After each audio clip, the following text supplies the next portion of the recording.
All right, we're back for the semi-final number 2. And we're going to find out who's going to play Medvedev in the final in Dubai, which is fun. Medi's in another final. He's just slowly getting back to where he was. You know, back to that top 10, back to that threatening, dangerous player. But he's going to have to play one of these guys. Rublev and Griekspoor, they played 3 times. Rublev's won all 3 matches, but only one of the matches has been easy, and that was on a clay court for Rublev. Rublev's won all 3 matches. But the 2 matches that they played on the faster surfaces have gone the distance. So this is on a faster court. Griekspoor's in good form this week. So I don't know. I don't think it's going to be as easy for Rublev as the head-to-head might suggest. Rublev, he's taken out Royer, Humbert, Rinderknecht. 3 Frenchmen in a row.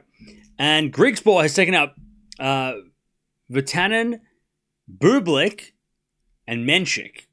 So he's beaten a couple of good big names there. And then, of course, the winner of this will play Medvedev. I'm sure Medvedev would rather play Rublev just because he's played him so many times and he's beaten him so many times, 7-2 head-to-head. Rublev hasn't won against Medvedev since 2022. And that was a 3-setter that went the distance. Against Griekspoor, he might have a better record, maybe. No, he's only played once against Griekspoor, lost that match. That was last year's Dubai. And it was a 3-set epic. So he'd definitely rather play Rublev. All right. How are we doing, chat? How are we doing? Medvedev won this tournament back in 2023 against Rublev in the final. There you go. And then he lost to Griekspoor last year in this tournament. So that's interesting. Yeah, he lost to him last Dubai. Yep. So that is very, very convenient or very coincidental.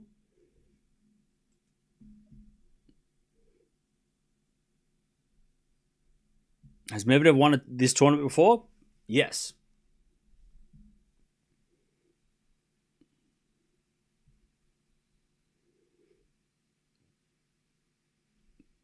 Yes. All right. If Medvedev does win this title, though, he won't be in the top 10 yet, but he'll be close. But unfortunately, Indian Wells, he's got so many points to defend, so he probably won't be getting to the top 10 until realistically the clay. But then we also know he doesn't do great on clay unless he turns into Clayvedev again. So it's going to be interesting to see how Medvedev, how long Medvedev will be in the top 10 if he gets back, because there's obviously players that are outside the top 10 that could easily play well on clay and get into the top 10. I'm looking at you, Casper Ruud.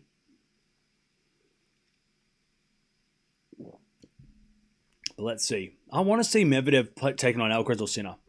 If we get that at Indian Wells, I'll be happy. Because I feel like Medvedev has been a problem for those guys in the past, but he hasn't played them recently enough to know if he's still a problem, right? I mean, those guys might have evolved beyond Medvedev, and Medvedev's not a problem anymore. But Medvedev was a problem. I mean, he annoyed Alcaraz at the US Open and a couple of years ago, and he beat Sinner at Wimbledon. So Medi can. I mean, they didn't play last year, Medvedev Alcaraz, and I don't think Sinner Medvedev played last year either. No, so he hasn't played Sinner since the end of 2024.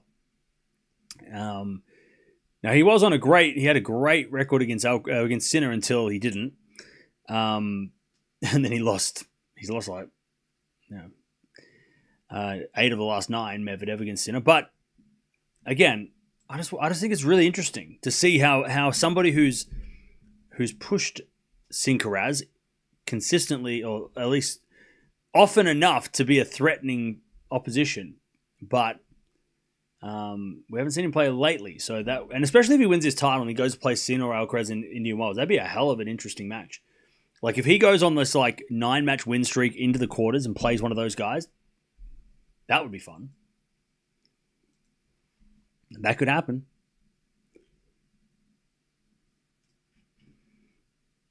That could happen.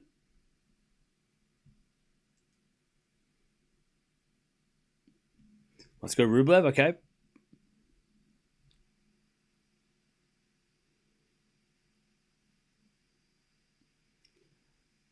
Rublev is the favorite.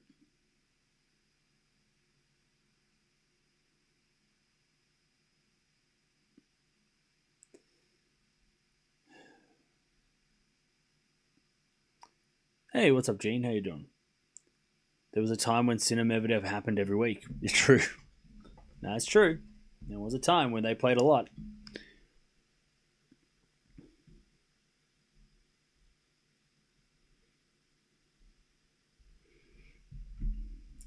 All right.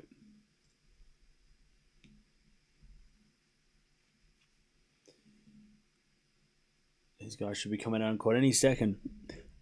Pardon me. But thanks everyone for sticking around. Tomorrow we'll watch the final. I think the final is on at around this time tomorrow, I think. I'm pretty sure. Yeah.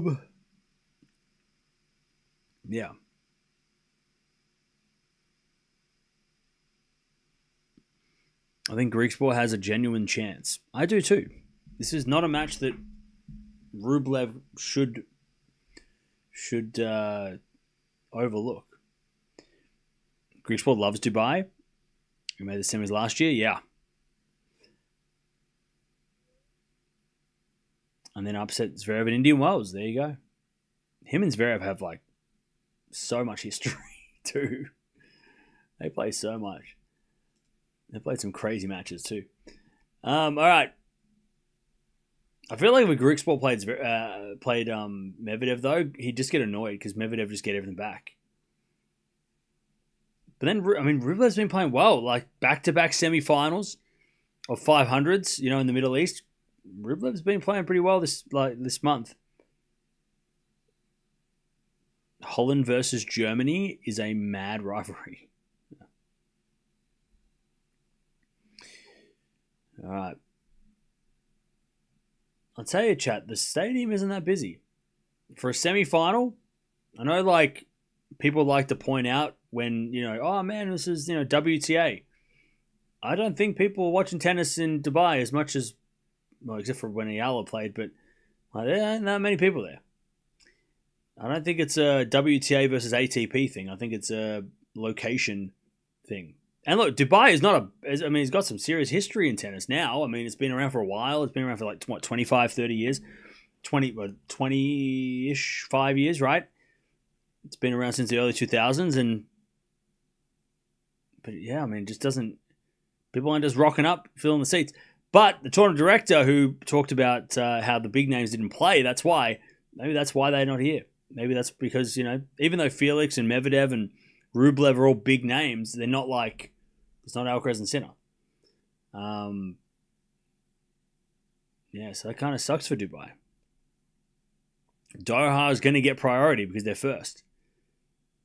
And also they spend a lot of money. By the way, Tsitsipas said something interesting that, like, the reason he doesn't go to South America is because they can't afford.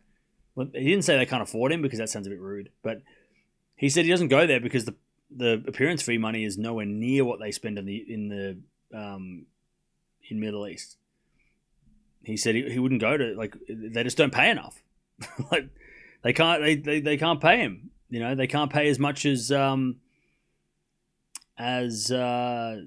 Middle East do for him to play. His appearance fee he gets a lot more money for playing here, which makes sense.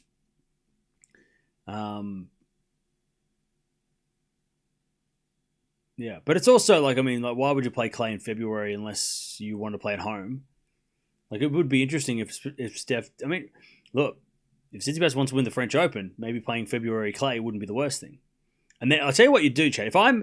If I really want to win the French Open, like really want to win the French Open, and I want to take it super seriously, I would go, you know what? Australian Open, after that finishes, I'm going to South America. I'm playing those 3 South American events. And then I'm playing Indian Wells. And then I'm skipping Miami.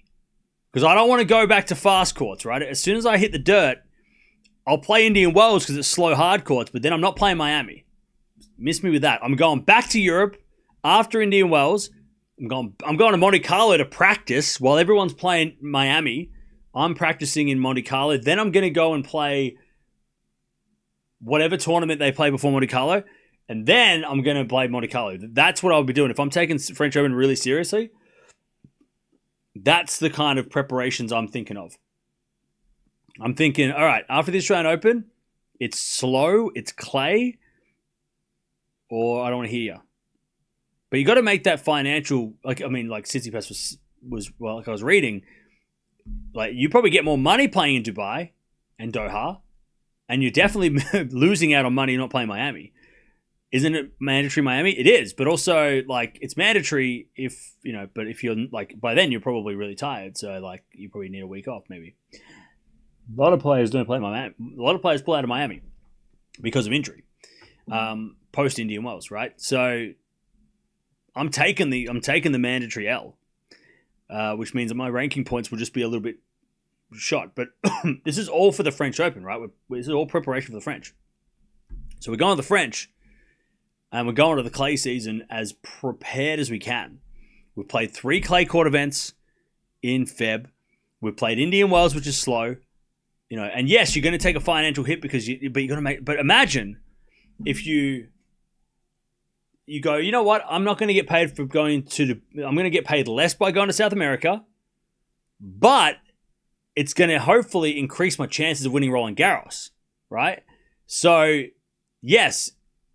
Financially and whatever, rankings-wise, it's probably better to play those other events. But is it the best preparations for the French? And look, if you're Alcaraz or even if you're Jannik Sinner, you can play Rome and then just go play Roland Garros, right? But if you're not one of those guys and you're like, I'm going for the French this year. I'm going to do I'm going to do everything I can to win. Then that is what I would try and that's the path I would take. But it's a risk, right? Because you go to South America, you're paid less. It's no guarantee you win. And then you go to you might overplay, right? By the time you get to Rome, you might be tired. But again, I don't know. It just seems like you want to do well on clay, you should probably play on clay.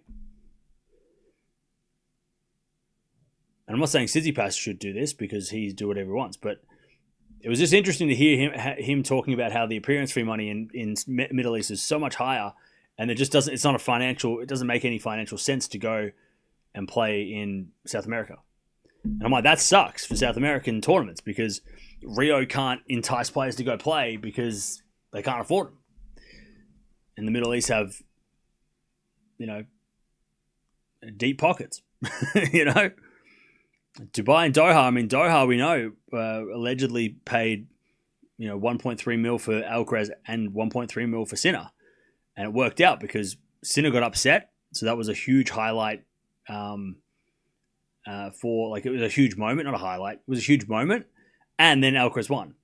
So it was a huge win because they paid for him to be there and he won the whole thing. So huge. That was Doha couldn't have been any more it's probably the most significant tournament so far. Maybe the Australian Open, but I think Doha with Sinner losing to Menchik, it's probably the second. Outside of the slams, Doha is probably the most important event that's happened so far this year. Because obviously Grand Slams, what happens at slams is like on another level. But so far, Doha is the most significant event. So that 1.3 mil each did not go to waste. Super early prediction for the French. Who you backing? Alcaraz. Easy. Oh, easy. Easy.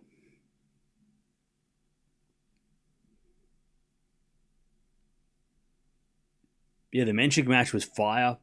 Alcaraz played ridiculous throughout. What a week.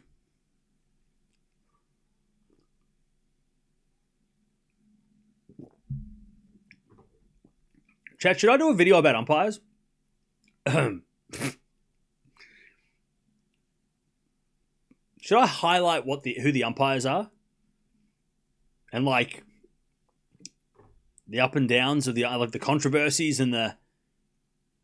Should we do an umpire dedicated video? Umpires. Love them or hate them. They're always there. And then just go through every single umpire around right now. You'd watch it? Okay. Good to know.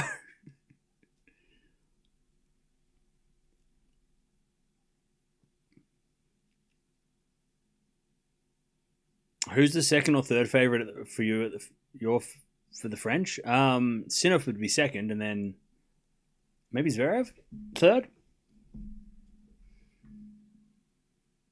maybe, or Djokovic. But I think Zverev. I think if Zverev avoids Djokovic, he's probably made in the semis. I mean, they're probably that's probably the semi-finalists, right? Those four guys. But I'd say that probably. I mean, I feel like the older Djokovic gets, the harder on clay it's going to be. And Zverev is sort of in his prime. So maybe Zverev. But we haven't seen any clay court tennis in Europe yet. So it's hard to... You know what? Echeverry. Or Tabilo. Tabilo. Or Echeverry. Both.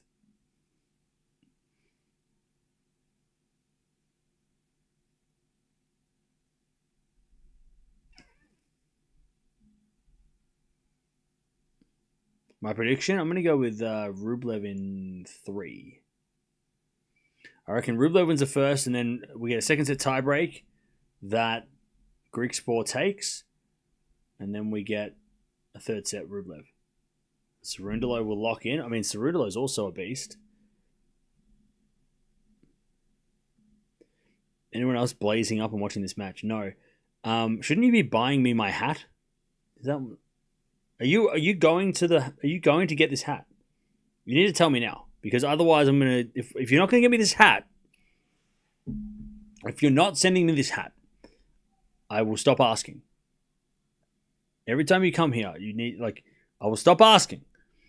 If you just tell me straight, are you sending me this hat?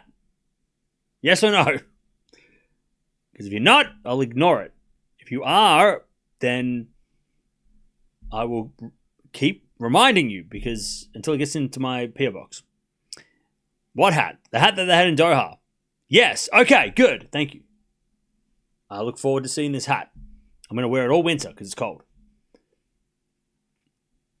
All right. They're just warming up, and then we can get this second semi started.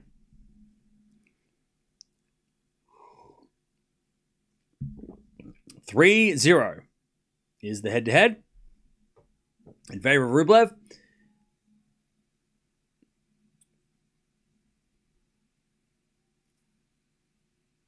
Has Griekspoor not won a title? Is that what I'm reading here? His best result is a final in Washington. He never won a title? I swear he won a grass title one time. Is Griekspoor titleless? No, he won 3 titles. What are they talking about? I must have read something wrong. Yeah. Oh, his best result was making the final of Washington, but he has won 250 events. I would have thought that winning a 250 was more important than I guess points-wise, you get more points for runner-up as a 500. I don't know. I think a 250 win is more important than a 500 loss. Maybe. I mean, maybe. I guess it's kind of like, well, would you rather win a 1,000 or make a final of a slam? I don't know. That's a tough one. That's a tough one. Probably a final of a slam, right? Final of a bigger tournament or a title in a smaller tournament?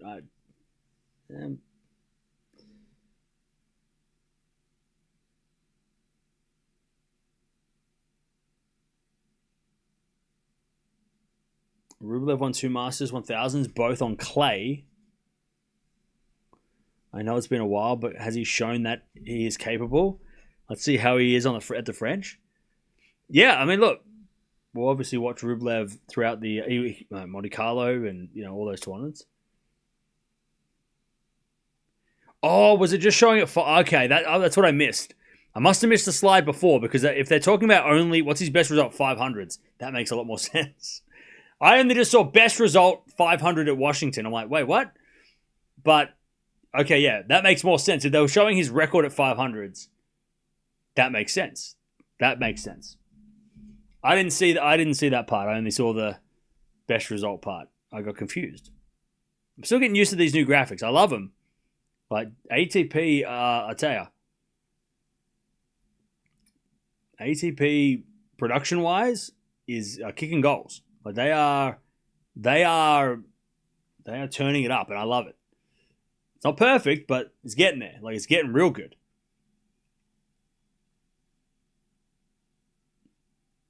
They are setting the standard of production value for us. All right, here we go. Griekspoor to serve. I'm going to go Rublev in 3. Who you got, chat? Let me know. Is it a backhand now into the forehand of Rublev?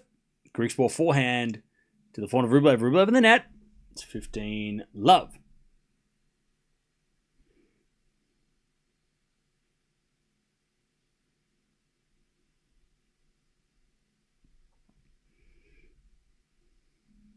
Rublev in straights. Okay. Cool. So we all concur. Rublev.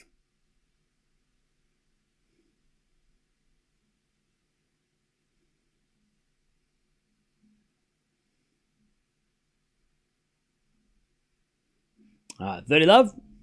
Griekspoor in 3. All right.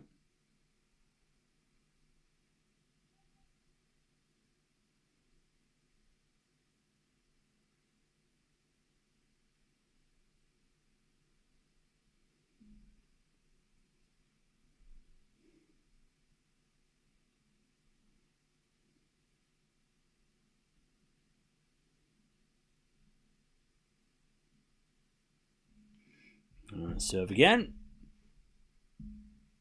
And with the forehand of Rublev and then Griekspoor back into the net. 30-15.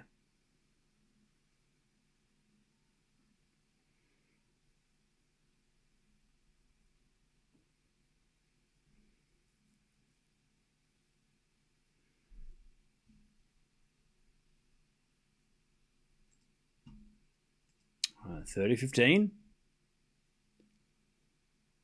Serving the forehand of Rublev. Forehand from Griekspoor. That's a great shot. 40-15.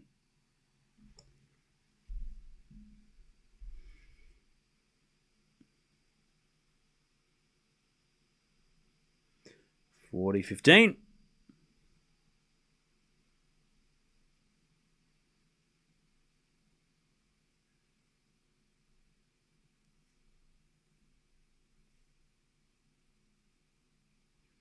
And return goes into the backhand of Griekspoor. Backhand from Rublev into the forehand of Griekspoor. He puts it away. And it's 1 love.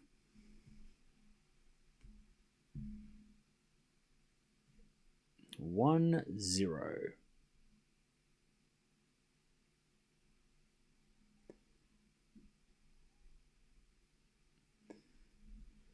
You can watch the game on Tennis TV. Tennis TV. The downfall of Tsitsipas needs to be studied. Does it?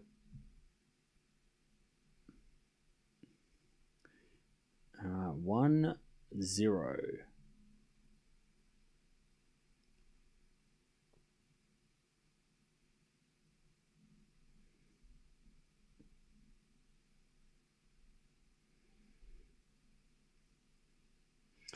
Rublev a serve.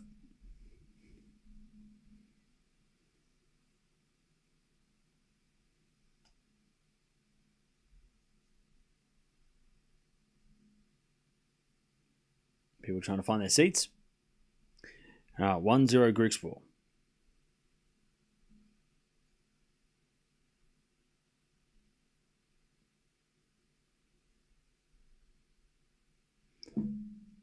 As Rublev serves. Double fault. Love 15.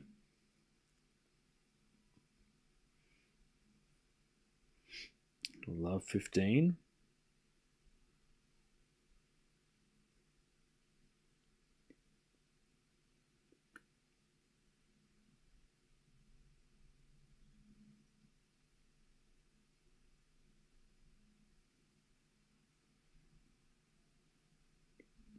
All right. As Rublev comes to the net, misses. Love 30.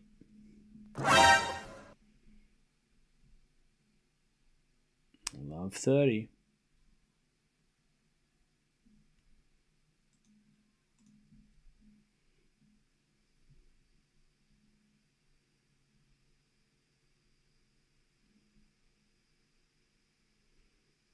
Love 30 as we get a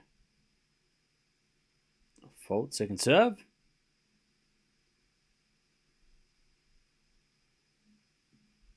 And the return goes to forehand of Rublev. Backhand from Griekspoor. Rublev backhand down the line. Great shot. Griekspoor in the net. Beautiful shot by Rublev. 15-30. Cam with the jersey. Colby! I found it. I didn't know where I put it, and I found it. 15-30. Rublev serves again. Into the forehand of Griekspoor. Return goes short. And then Rublev puts away the inside out forehand winner. 30-all.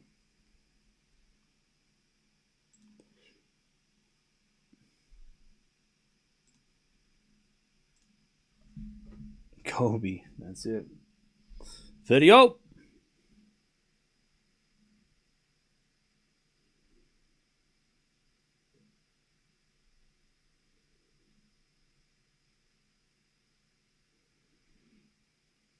As that goes out by Griekspoor on the back on the return. 40-30.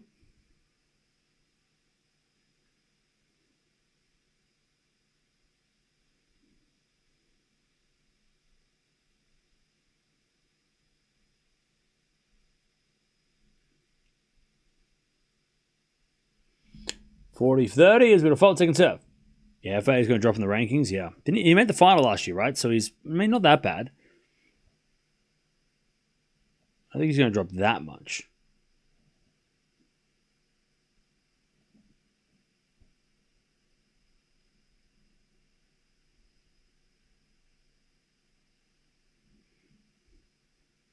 All right, as Rublev forehand in the net, we get to deuce.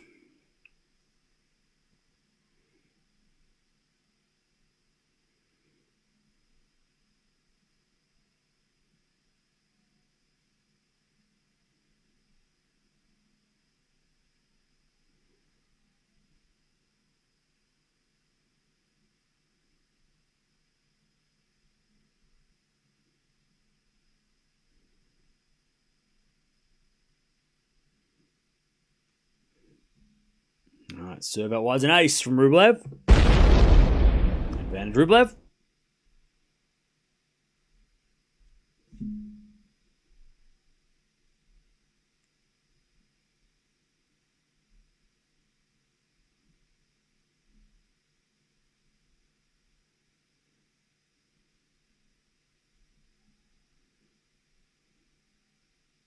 All right, as that goes out by Rublev and back to deuce. Cam is missing some drama.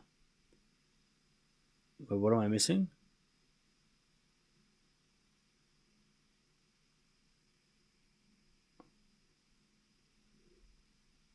What am I missing? As the return goes into the backhand of Rublev. Slice from Griekspoor. Into the forehand of Rublev. Griekspoor slice forehand. Rublev down the line to the backhand of Griekspoor. Rublev comes in with the... Oh no, he let it go and it went out luckily. Advantage Rublev.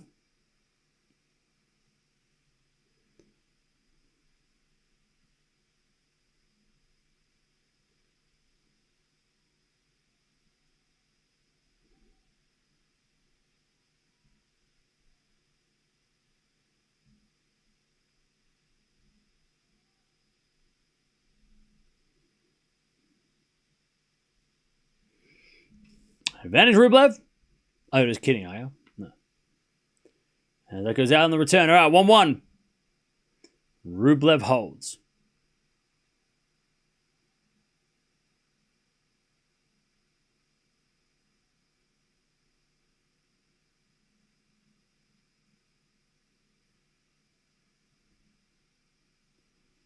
One.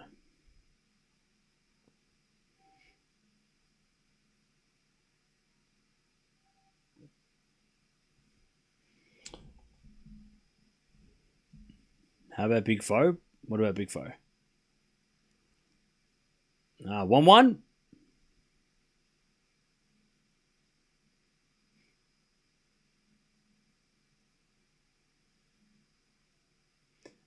As Griekspoor missing and is love 15. Haven't seen Rublev for ages, it feels like. We watched him last week against Alcaraz.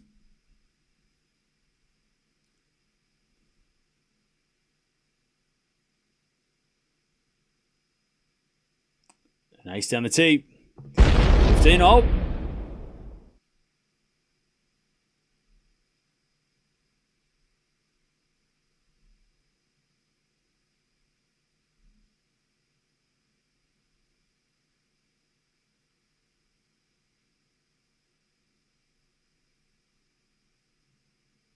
Serve again. Another ace. Right. 30-15.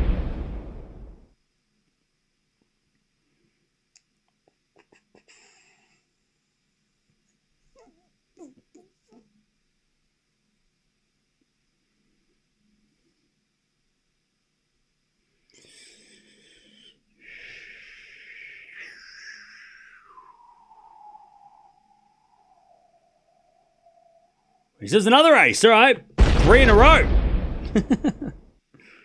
Serve bot.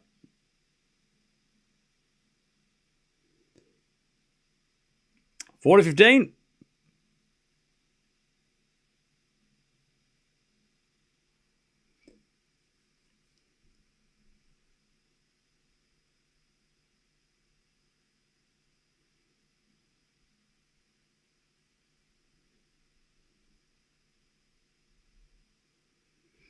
As Griekspoor with another good serve, and he gets the lead back 2-1.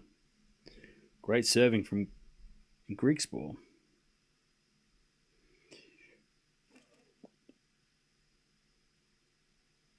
All right. All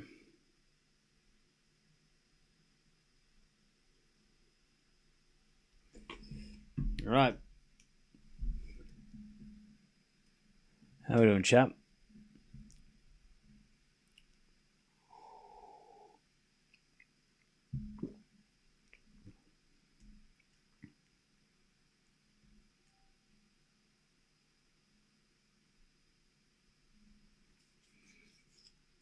Tallon have a chance here.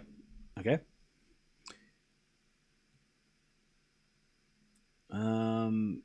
How's Mario now? I'm 101 stars in Galaxy 2. Not sure if I can do it.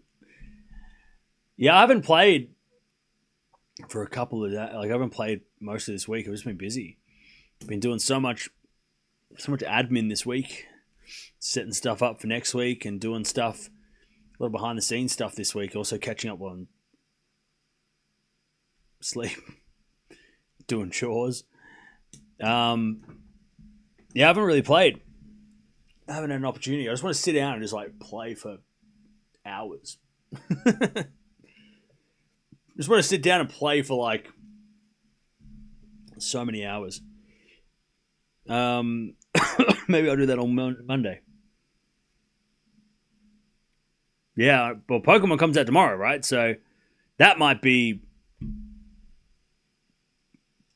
That's probably my Sunday.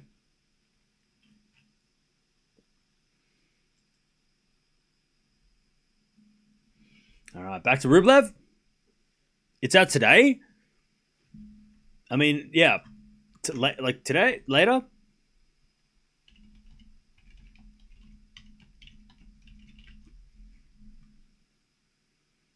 Oh, it just came out like an hour ago. Is it available now? Okay. Love 15? Yeah, apparently it's available now. As of an hour ago. Because, yeah, when I checked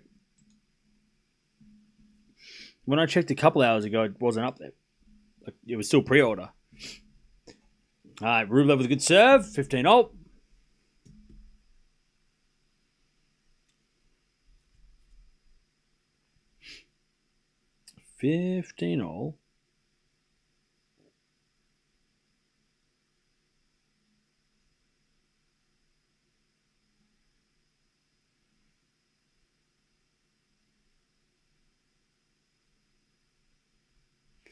All right, 15-30, Rublev in trouble.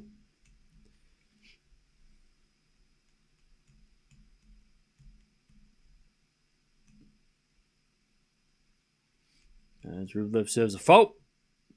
Second serve.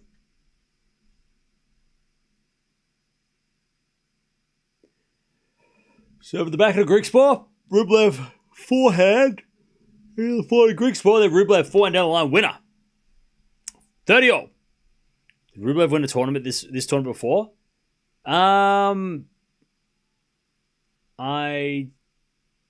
don't know. I know he's won Doha. Did he win? Has he won Dubai? He probably has. He is a bit of a 500 king. Yeah, he won it back in 2022. So since I don't know, the dawn of time. So Federer won in 2019, then Djokovic 2020. Karatsev, Rublev, Medvedev, Humbert, Tsitsipas. So we could get a match between the 2022 and 2023, a rematch of the 23 final, but a match between two former champions. By the way, Djokovic has won this 4 times. Federer has won this 7 times. It's been a tournament since the 90s, but it's been a serious tournament since the early 2000s. It was a 500 event in 2001, and then Federer showed up in 2003, and and then Nadal showed up. I mean, I think 2003 when Federer started to show up, and Federer won, and then Federer obviously won Wimbledon and became this really good player. That probably helped the tournament immensely, and that encouraged Rafa to play, Novak to eventually play, and it turned Dubai into this must-play tournament. Like, Federer is the reason why this event is on the map, I would say. His dominance at this event, but also his promotion of this event. I mean, 2005 is when this tournament really took off, right? I don't know if the prize money went up or something, but Federer won it a couple of times. Before that, it was Federer, Coria, good players, but not the best players. And then Safin showed up a couple of times and whatever. But then 2005 it was Agassi showed up, and that was holy shit. And then 2006 Rafa won by beating Federer. When you get a Federer, it's kind of like Sinkeras finals now. If you get a Sinkeras final in your tournament, it's going to be remembered. Federer and Nadal final in 06 was a huge moment in their rivalry. It was early in their rivalry as well. It wasn't it was within within maybe their 5th match. I don't know. They hadn't played that much. In 2006, they played twice in Miami by then, a French Open, maybe 4 times they'd played before then. So yeah, 30-15. But it was I think that might have even been one of Rafa's first hard court wins over Federer. Oh, so no, he won Miami. Cancel that. I forgot, he won Miami. Before that. The first time they played. 40-15. And then, Federer, Nadal played the next year. And then Djokovic played. And we got a Djokovic-Federer quarterfinal. Federer won the whole thing. So, yeah. And then Andy Roddick won in 08. Is that when he beat Rafa in the semis? Or Novak? He beat one of them. Yeah, he beat Novak in the semis. And Rafa in the quarters. Andy Roddick was on a week that week. He beat Juan Carlos in the first round. He then beat Nadal in the quarters. He beat Djokovic in the semis. And then he won the whole thing by beating Feli Lopez. Federer lost to Murray first round, which was before Murray was known. Or he was known, but he wasn't Andy Murray, right? Sir Andy Murray. Yeah, 2006, 2008 Dubai should be studied. It was a stacked event. I think that was also, it was considered one of the most impressive 500 lineups of all time. Because didn't we have this, a couple of years ago, there was a crazy 500 event that had so many good players. Was it Doha last year? No, it must have been a couple of years ago. And it was one of the 500s, and we're talking about it, and it was this is crazy. And it had the best lineup since Dubai 2008, where that had so many top 10 players playing. So many Grand Slam champions. Like 2000, I'm going to write that down. 2008, Dubai was, and the fact that it was won by Andy Roddick amongst that field of players is even more impressive.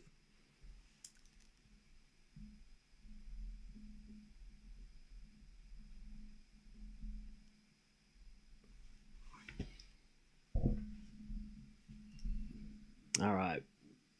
3-2, Griekspoor.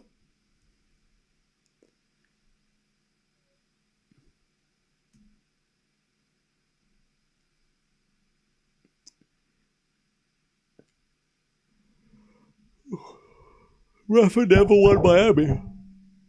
Yeah, true.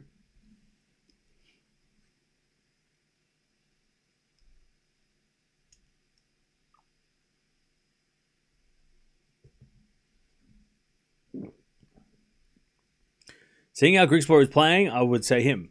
Okay. All right, 3-2, Griekspoor.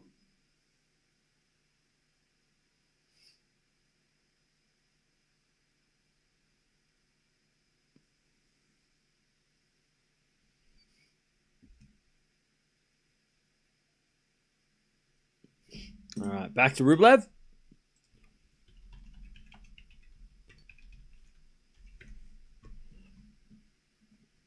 Oh, today's Pokemon Day. Happy Pokemon Day, everyone.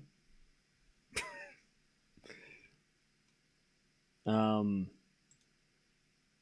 that's fun.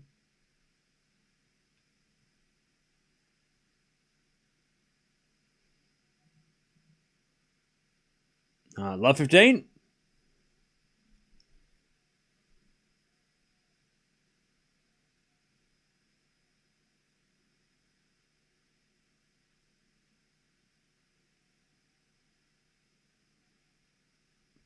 As Rublev gets a 15 all.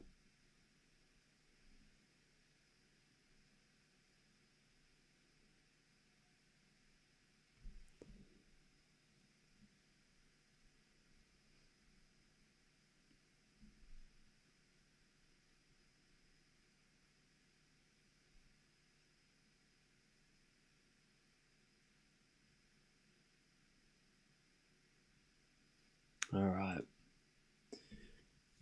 Draw ceremony for Indian Wells. I think it's on Monday, Tuesday. All right, 4-4 rally. Lob goes up. And Rublev puts away the smash. And it's 30-15.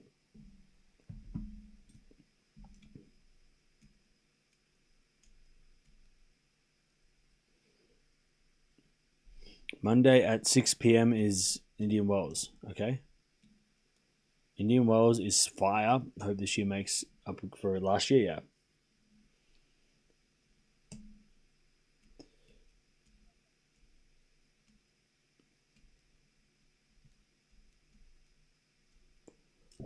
All right, and that goes out by Griekspoor, the return. 4-15. Anyone else think that Griekspoor looks like Paul Mullen from Wrexham? Is that just me? I haven't watched much of Wrexham. I just saw a video about it the other day and I was like, Tallon Griekspoor. All right, 4-15.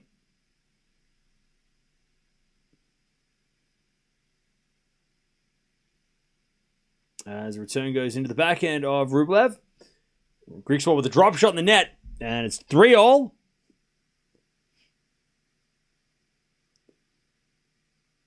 "24 minutes played." This match is going to go forever, isn't it? I've made a mistake, haven't I? I feel like I've made an error watching this match. If it's an epic 3-set, it'll be worth it, but it's going slower than I thought. I thought this match would be quicker than the other one.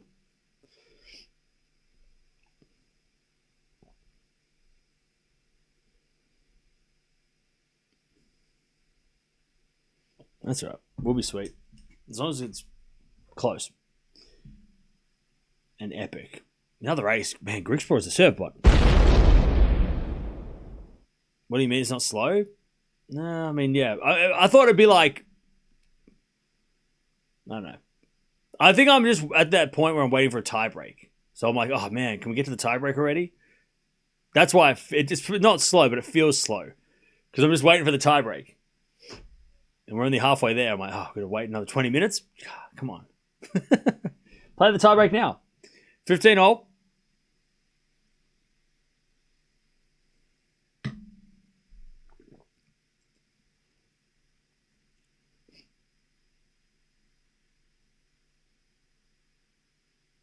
Serve again. Here's a fault. Second serve. Hey, Stepman Pat, what's up? Medvedev has a big chance to win a title twice finally. I know, right? So he's going to lose because he's not allowed. Oh, Griekspoor hit the tape and it went in. Lucky. 30-15. That was very fortunate.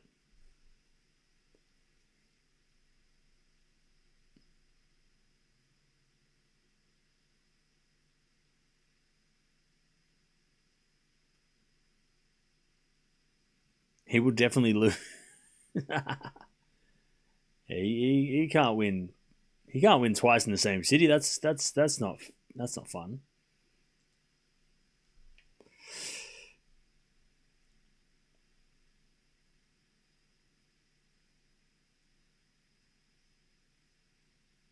All right. 30-15. As a forehand from Griekspoor into the backhand of Rublev. Griekspoor backhand into the backhand again of Rublev. Griekspoor again to the backhand of Rublev. And as Griekspoor forehand again to the backhand of Rublev into the backhand of Griekspoor. Rublev backhand again to the backhand of Griekspoor. Rublev backhand again to the slice of Griekspoor. As Rublev slice. Griekspoor backhand again into the forehand of Rublev. As Griekspoor on the stretch. Goes in the forehand of Rublev and Rublev hits it long and wide. And it's 40-15.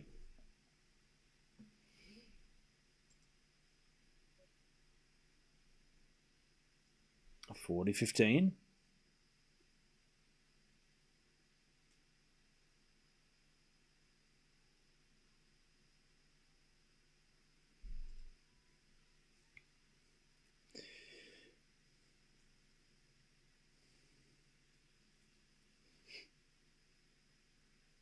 $40-15. Can't happen. That's it. Who's the best server on tour according to stats? Right now? Probably Fritz? Maybe. Hang on, let me check. 4-3. So Fritz has got the most aces. He's got 254 aces, which is 70 more than second place. That's pretty huge for this early in the year. First serves in. Fritz is 11. Baez is number 1, but also remember Baez doesn't hit his serve overly hard. Points won on first serves. Cilic is 1 with 83% of points won on first serves. Service games 1. Opelka 95%.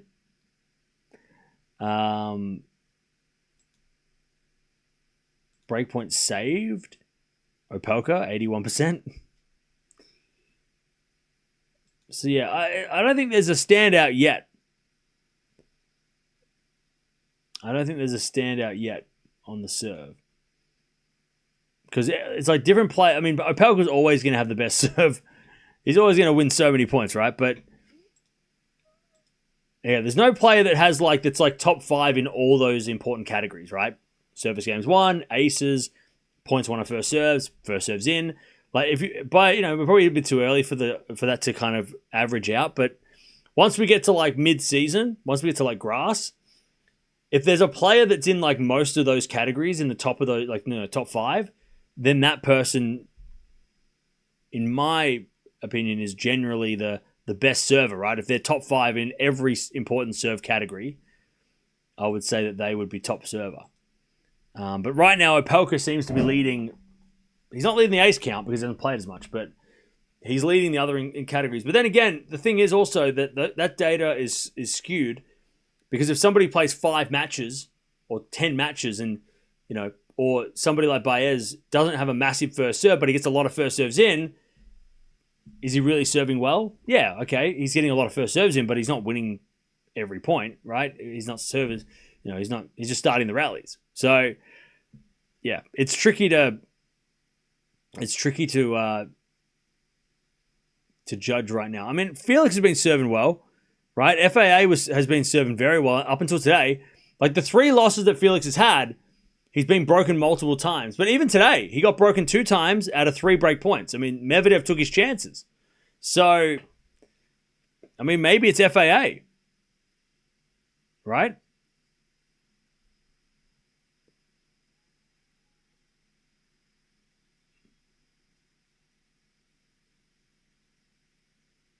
It's 30 love. So, yeah, maybe it's FAA. He might be the best server so far.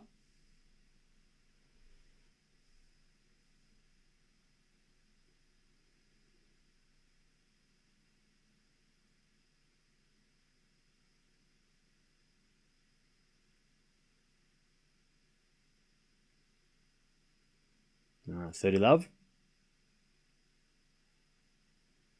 As Rublev with another ace, 40 love. FA got broken 3 times today? Oh, was it? I thought it was only 2. I got broken to lose the match too. Sorry, yeah, it was 2 out of 3 until the final point, right? He got broken on match point, right? So it's 3 out of 4.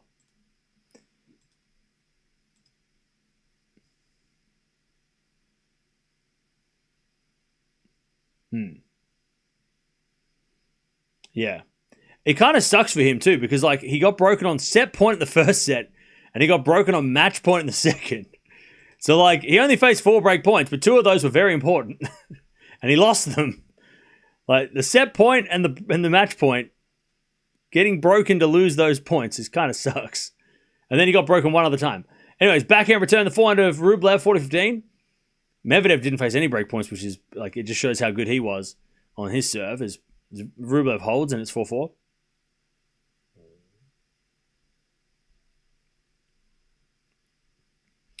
For all.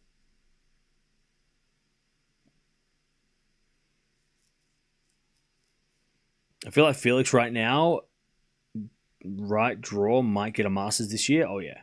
He is primed. I wonder if Miami or Indian Wells would be better for him. Probably Miami, right? I mean, he got to Miami semis, I think, as a 19 or 18-year-old. Back in 2019, I'm pretty sure. I want to say he lost to Federer in 2019. So he's probably better off in Miami than Indian Wells, maybe.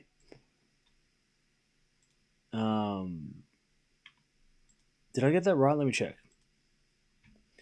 I know he did well in 2019. Semifinals, lost to Isner. Oh, Chapo played Federer. Okay, I was close. I just picked the wrong Canadian. I was close. All right, I got the semifinal right. I'll get half a point.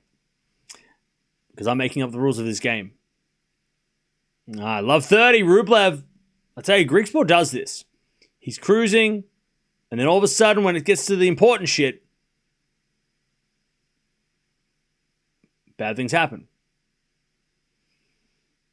Love 30. As we get a fault from Griekspoor. Second serve.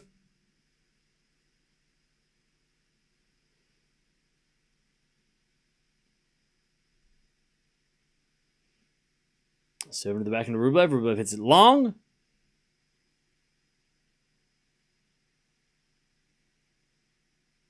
$15-30.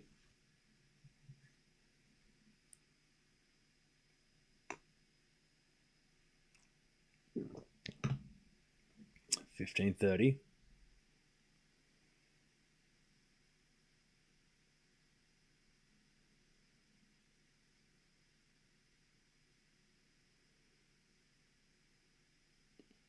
As the return goes nowhere, it's an ace, 30 all.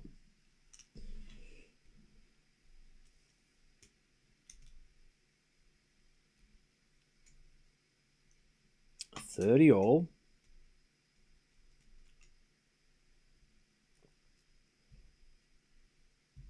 He lost to Isner and Chapo lost to Fed. Yep.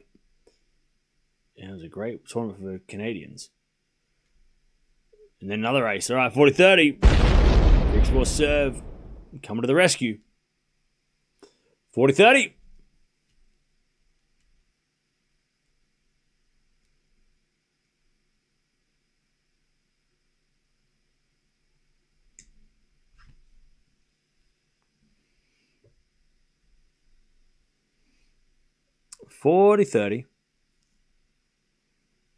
Another ace. All right, Griekspoor gets the lead.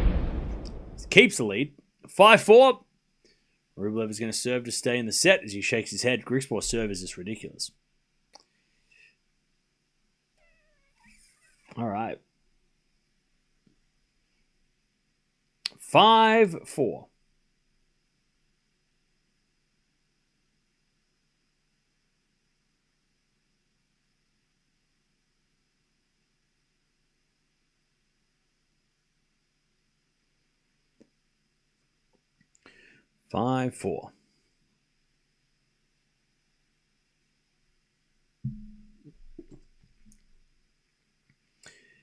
Griekspoor's serve is the best of the tournament.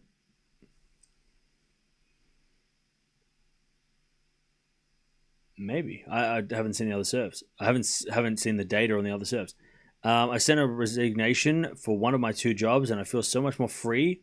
Finally, might have some good consecutive sleep, which is non-existent. Hey, Leon, congrats on taking that massive risk.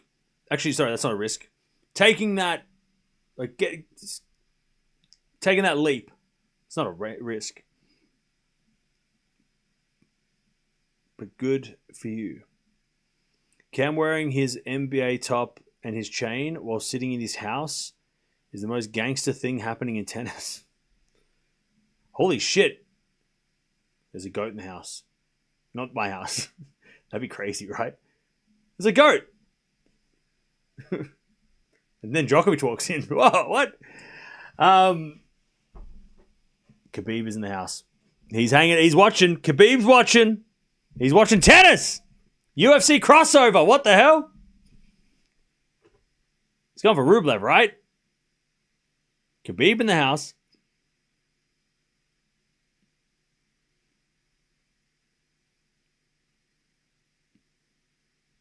There's a bit of fault from Rublev, second serve.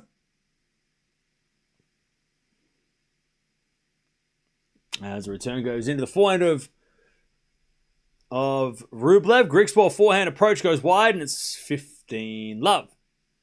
What happened to Runa? He has an Achilles injury. Who is that? Only one of the greatest UFC fighters to ever fight. One of the best mixed martial artists ever. Welterweight? Greatest welterweight of all time? Is that the category, right? He was welterweight? The most dominant player, most dominant fighter, I should say, in that category. I think, was he undefeated as well? Like 0 losses?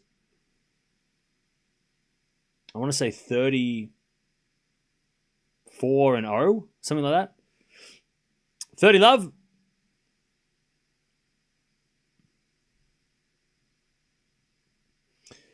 30-15 as Rublev hits that out.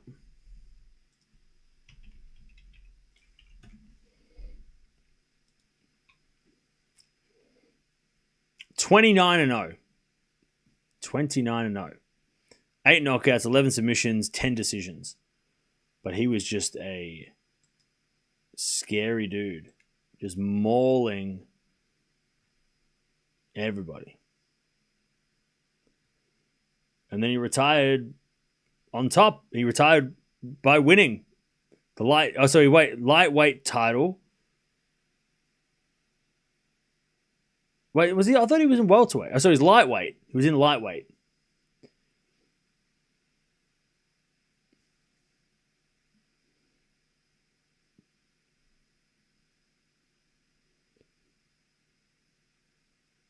He was a beast. Anyways, Rublev hits a winner. It's 5-5.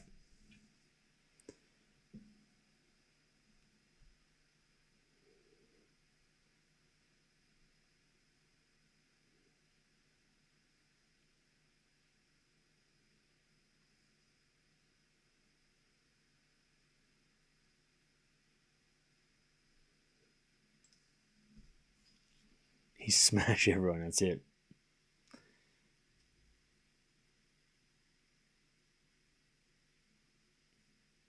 All right, Griekspoor serving volley. Rublev gets over the slice. Oh, did it go in? It was good? No? Yes. Yes.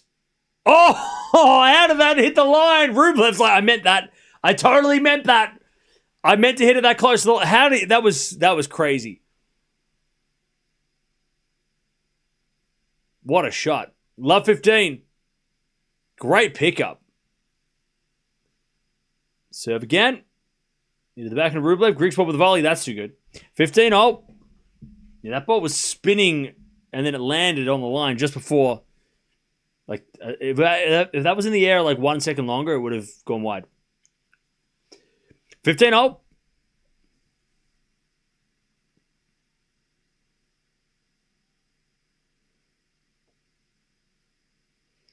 Serve again.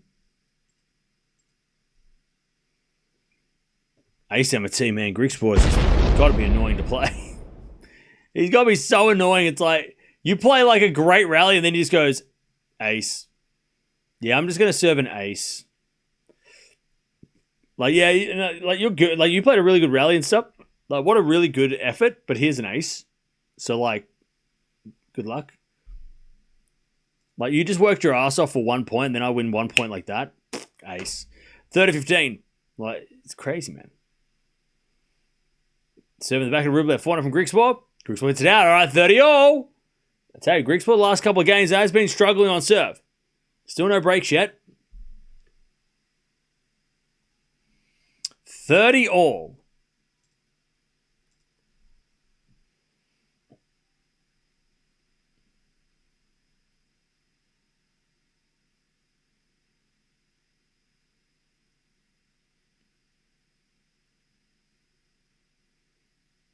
Serve.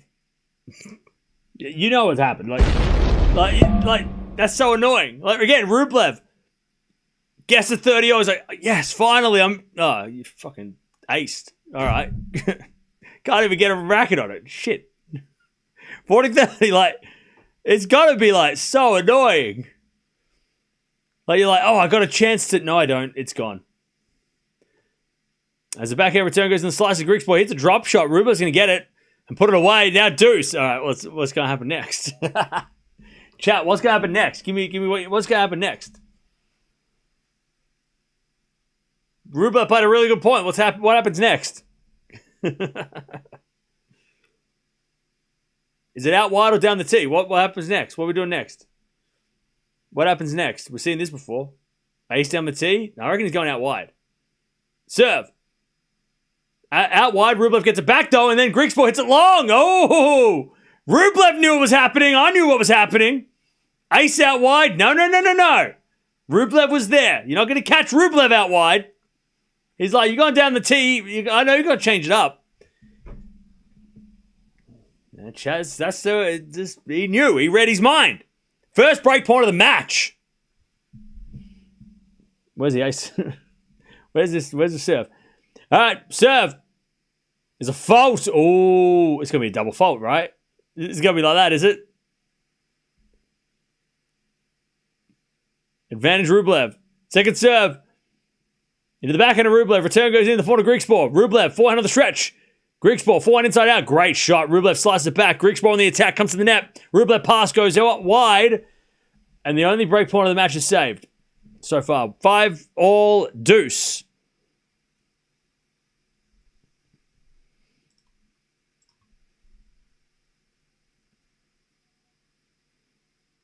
All right. Oh, Griekspoor's starting to cramp up. Griekspoor's starting to cramp.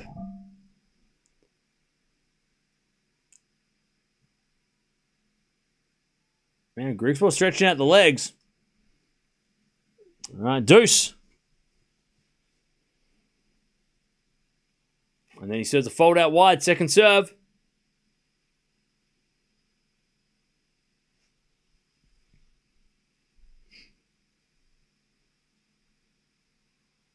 And then he double faults. He's calling the trainer. Griekspoor's legs are falling off. Advantage Rublev. Double fault. Yeah, Griekspoor's legs are falling off. Umpire's calling the trainer. Umpire's like, get your ass out here. This guy needs your attention. Serve is a fault. Yeah, Griekspoor is straight. He doesn't want to play. He doesn't want to rally. He's going to serve volley. I don't think it's an injury. I think it's cramping because he was stretching it out like it was cramp.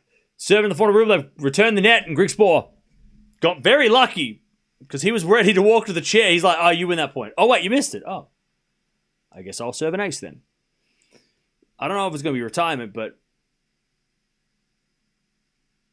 yeah, Griekspoor, it could be a hamstring, but I think it could be a hamstring injury, but we won't know until they walk out on court with the trainer comes out in the next game. As Griekspoor says another fault out wide, second serve. And he's going to serve volley. Like, he doesn't want to play on the baseline. Second serve. Out wide, the 40 Rublev, return winner. Griekspoor can't move. Griekspoor can't react. I think he just gave a look. Griekspoor just gave a look to the coach like, well, we had a good run. Yeah, he didn't even move. Rublev's like, he's yelling. He's like, you're hurting down there, I don't care. I win the point. Rublev's fired up. All right, advantage Rublev. Take this break. Griekspoor serves in the 40 Rublev, return the net, and Griekspoor is coming up with a good serve at the right time. Back to deuce.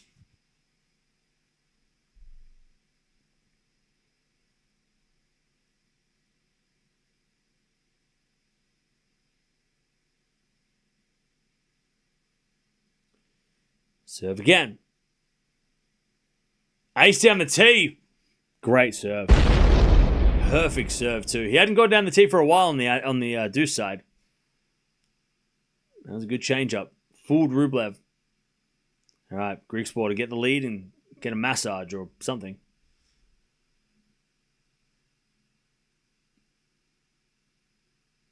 Advantage Griekspoor. Good serve out wide. All right. He limps to the chair, but he has the lead. 6-5. Griekspoor stays in front. The coaches look confused. Griekspoor walked to the... I tell you, chat, a lot of players are doing this, and I think it's hilarious. This, like, I'm going to walk to the net like I'm going to retire, but then I'm going to do a left... And then I'm going to do, like, a right turn. Or I'm going to do a 90-degree pivot. So they're like... Tricked you. Like, there's so many people... Alcaraz did it in Australia. He did it to Zverev, and Zverev thought it was over. He's like, oh, wait, no, I'm not taking my headband off. We're still playing. They do... So many players are doing that. Like, they do that, like, fake out. They're just like, yeah, I'm coming to the net to walk to the chair. And I'm like, you're sneaky. Sneaky. Yeah, Alcaraz did it to Zverev, and now it's becoming a trend. Everyone's doing it. People walking up to the net like they're about to retire, and then they're just like, psych. I'm going to go sit down. All right, Griekspoor's leaving the court. He needs treatment. Might be a hip. Yeah, it might be a hip. But Griekspoor is in trouble physically. You got the lead though, so that helps. Yeah, medical timeout off court. So it's high leg. They're showing a replay. So yeah, and it's also left leg, so that's why it was affecting his serve. So it might be high, it might be thigh, it might be hip, might be hamstring, might be groin. I mean, it's definitely the upper leg on the right side. Otherwise, they would have, yeah. It could be hip. I mean, it looks like he's kind of stretching out that. But yeah, either way, he's getting a medical timeout off the court, which means that it's in an area that is not safe for work. They can't do it. They can't do the medical timeout on court. They'll get. We'll all get in trouble. All right.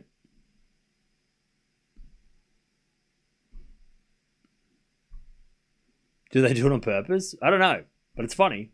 When they do it, it's hilarious. It is funny. It's like it's just a trick. And they trick everybody. Oh, man. God, man. 3 a.m. This is the second last time I have to stay up at 3 a.m. And then next month, I'm waking up at 3 a.m.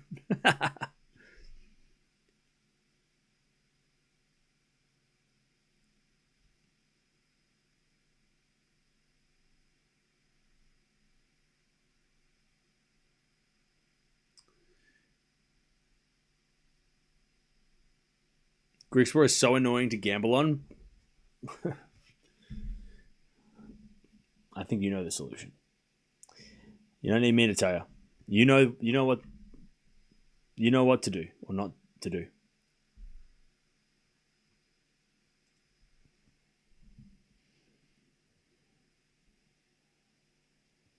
All right, Rublev is going to serve to get to the breaker. We're still waiting on Griekspoor to come back. 2 minutes left of the medical timeout.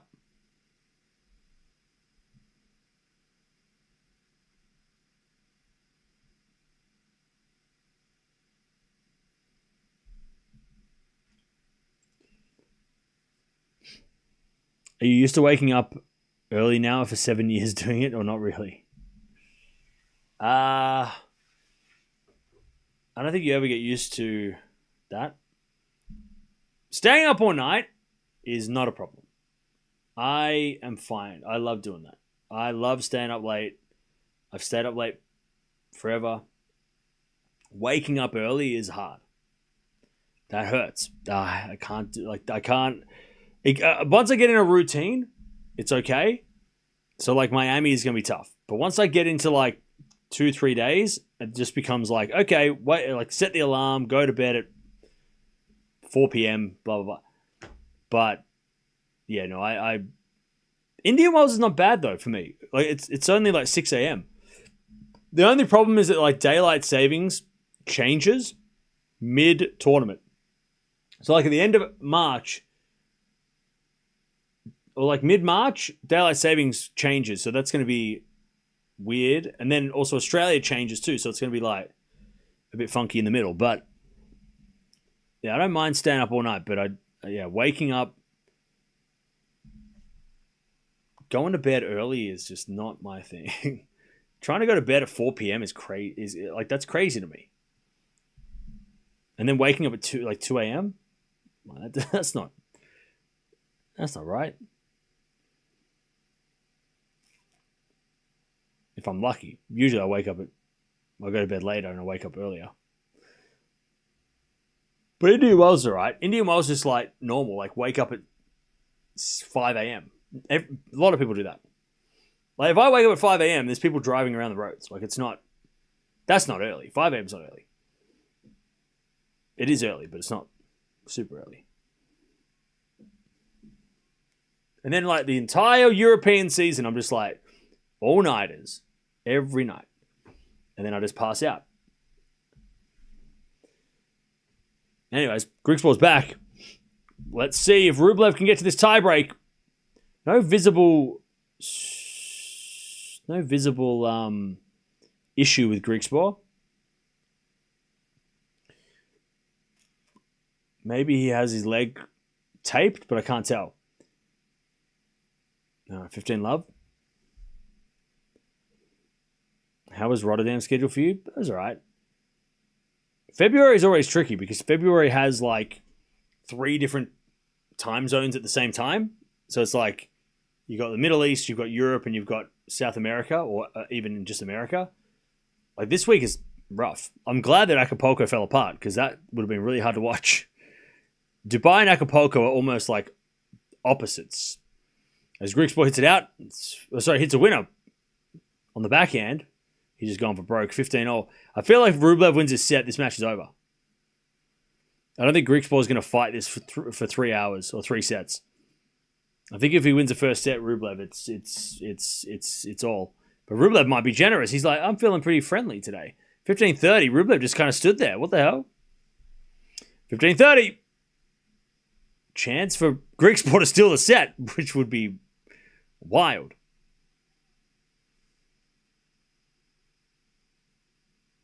Serve again.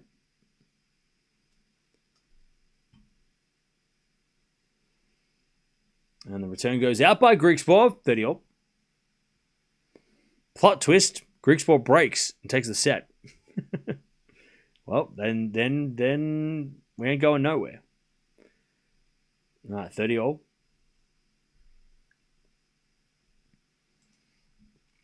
As the return goes to Rublev, from Griekspoor.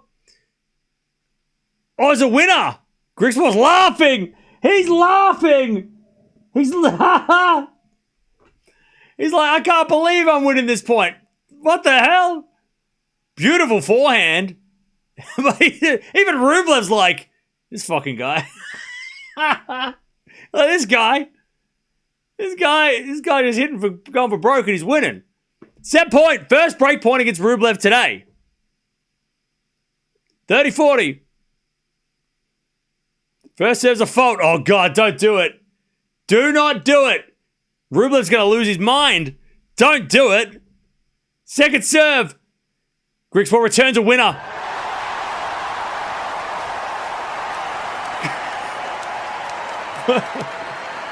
Griekspoor's like, whoops. Whoops. Sorry. That works very well. Like, that works. He's even like, he's shrugging his shoulders at the coach. He's like, I'm in a lot of pain. But we're winning, I guess. Like, what the hell just happened? Okay. Griekspoor's like, I guess I'll keep playing then. I mean, why not? That's wild. By the way, Rublev really didn't do anything wrong. He's just playing against a guy who's just swinging for the fences and it's working, right? I mean, this happens. You play against a guy who can't move, so all he can do is hit the ball, and he's going to hit some shots in, and he hit 3 or 4 shots in that game, and that was just too good. I still don't think Griekspoor's going to win, because I don't know if he's going to last the entire match. And I don't think he's going to be able to play like that last game for the entire match and win the entire match, unless Rublev completely implodes. But Rublev, I don't think he's going to implode. I think Rublev realizes, yeah, you hit 3 really good shots, but you're not going to be able to do that forever. And also your leg might get worse, right? I mean, Griekspoor doesn't look like he's going to even play this set. He's talking to the umpires. He's talking to the doctors, and I think he's probably talking about, could it get worse? Because obviously Indy Wells Miami is much more important, right? And I don't think he's getting the answers from the doc that he wants, because he's kind of just like, the doc's just like, yeah, you know, maybe risk it if you want. I mean, it could get worse. But I don't know. I mean, Griekspoor could just play on and then see what happens, but I don't think Griekspoor's going to finish this match unless he miraculously hits every ball in and doesn't have to move, and Rublev completely loses his mind, which, I mean, he could. We have seen him lose his mind, but I feel like Rublev is a little more mature now, and I don't think he's going to take that last game as like, oh no, I'm choking. All right, I think he knows what that last game was. He knows that Griekspoor can't play like that forever. He'll hit lucky shots. Injured players do. So let's see. That was the first break of the match too. Off like one of the first break points against Rublev of the day. First serve, fault, second serve.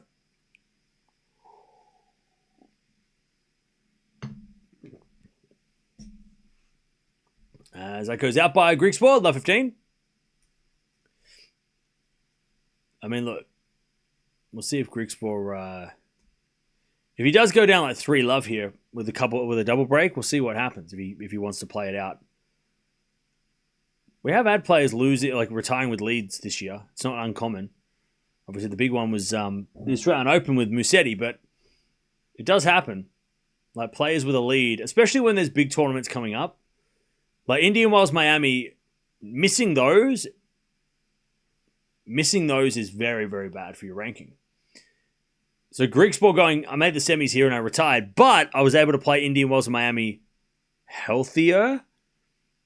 Or he plays this match out, still loses, but then gets worse and then doesn't play Indian Wells. And that's a huge loss, right?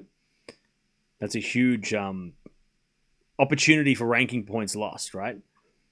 And when you're Griekspoor, he's not ranked in the top 10, so he needs Indian Wells points, right? He needs Miami points.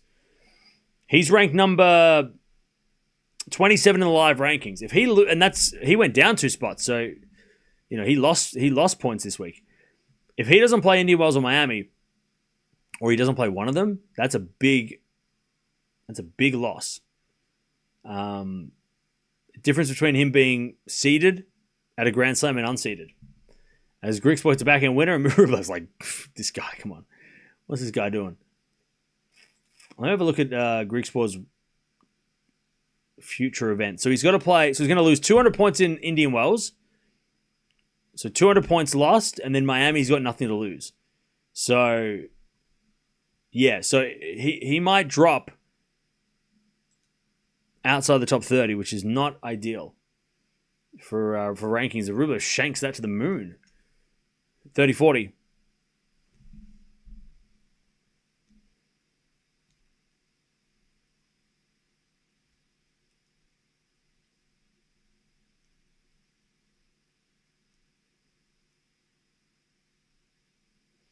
All right, 30-40. Rublev with the break point again. So the back of Rublev, Griekspoor forehand. Oh, it's a winner. Back to we get the deuce. We get the deuce.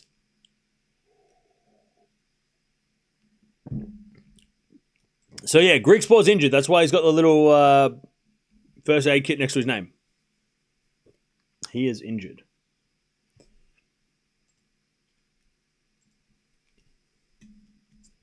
I think if he lost that set, Griekspoor, he would have been like, "No, I'm out." But because he won that first set, he's like, "I can't really retire yet." It would be kind of crazy. As Griekspoor hits another winner, and Rublev's just starting to lose his mind. He's starting to lose it. He's like, "What is this match? What the hell is this match? Are you injured or not? How is your leg? God damn. Are you okay? Are you not okay? What is happening?" Advantage Griekspoor. Rublev returned the nets, 1-love Griekspoor. Griekspoor's just like, I guess I'll win the game. And Rublev's just like, he's bubbling. Like he's bubbling. Under the surface, there is volcanic activity. He's just, I can't even do it. He's just like bubbling, and then you're like, "Oh, some lava! Out of the volcano! Wait, hang on! Don't sound the alarm yet! Don't evacuate the city! Not yet! Just little bubbles, just like, oh, there's some activity. Whoa! All right, start packing a bag. All right, somebody get the car ready. 1-love Griekspoor. As Rublev hits an ace. Yeah, Griekspoor's not going to probably not... I don't think he's either going to hit return winners or he's just going to let Rublev hit aces. He's not going to try, and if he doesn't have to move, he's not going to move. He's just going to hit hit returns. And if it goes in, it goes in. If it misses, it misses. As Rublev hits it out, that helps. 15-0.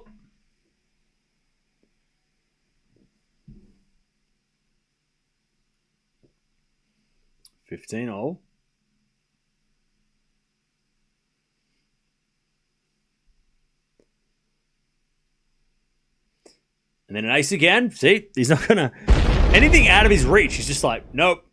But if you hit it in the hitting zone, he's gonna hit it. That makes sense. Rublev serves to the backhand of Griekspoor, straight to the front of Rublev. Griekspoor is right there and hits the backhand, but he missed it. Again, if you hit it to Griekspoor and it's within his one step of movement, he will do it. He will just go for it.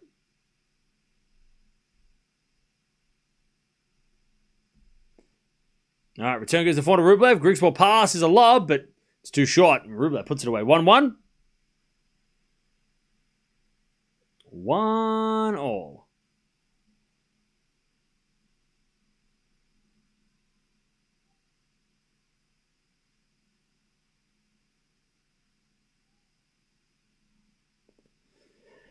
All right. Winner plays Medvedev.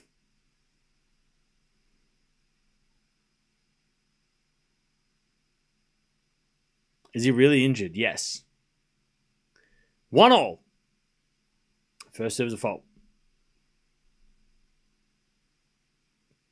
Second serve.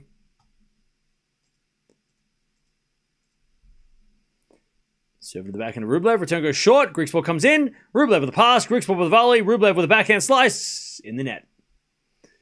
15 love.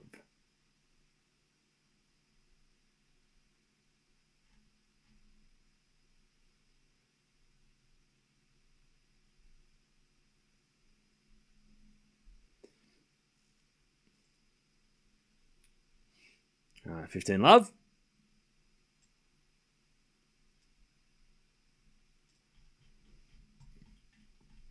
As with a 4 now from Griekspoor. That's in the net. 15-0.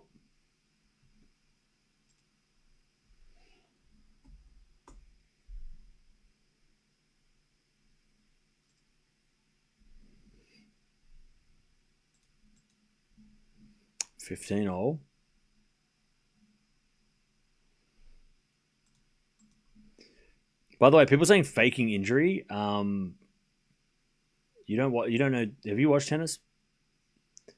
He's not faking the injury. 30-15. This is just normal. This happens. Players that are injured, right? Especially when it's leg injuries, and arm injuries, are gonna go for broke, right? Do you know the term? They're just gonna go for it, right? No, Angel. Yeah, I know you were just asking, but somebody else was saying, was just being like, he's faking. No, like, he is not faking injury. This is just a normal way of players playing when they are injured. And they're going to win some and they're going to lose some. But it's whether or not Rublev can move Griekspoor around to make that injury, translate into errors, right? So Rublev's just not doing a good enough job of getting Griekspoor off, like, around the baseline. But also, it's because he can't really do much because Griekspoor's hitting so hard that Rublev's just trying to defend. I mean, Rublev's just trying to get the ball back. He can't even get into the rallies, really, because Griekspoor's just playing so aggressive. And Rublev hits a backhand winner down the line. Griekspoor doesn't even move to it. So, like, if he's in the hitting zone, Griekspoor is going to hit. But if he's a little bit far away, he's not going to push himself. And he's always got that serve. Serve's an ace. All right, 2-1. So he's not going to, like, the serve is the rescue, right? He's always got that. Rublev just has to figure out a way of making Griekspoor pay on the ground. Griekspoor's not injured.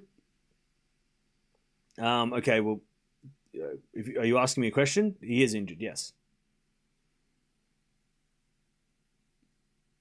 Well, the anti-inflammatories kick in soon. Well, look, yes. That could happen, right? The longer he plays, the meds kick in, maybe he feels a little better. But as of right now, he is not moving to shots that Rublev is not hitting to him. But, one, he's serving massive, so it's hard for Rublev to hit the ball where he wants to move Griekspoor, right? And also, two, Rublev just trying to get the ball back at this point. The serve is one thing, but also the ground strokes. Griekspoor, anything that's within his range, he is going for, and Rublev's scrambling.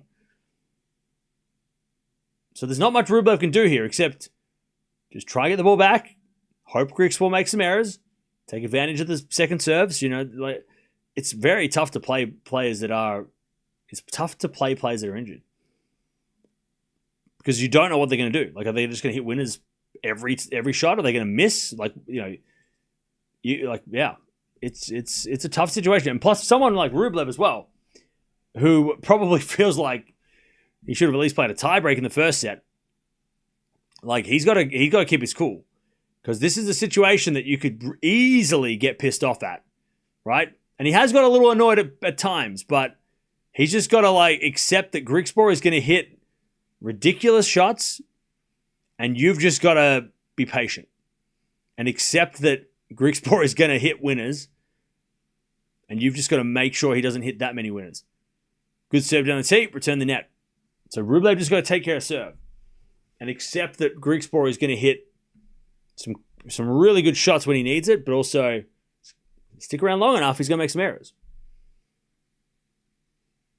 As the return goes into the forehand of Rublev, Griekspoor forehand shanked. See, like that is, he went for it, Griekspoor, but he missed it. All right, 30 love.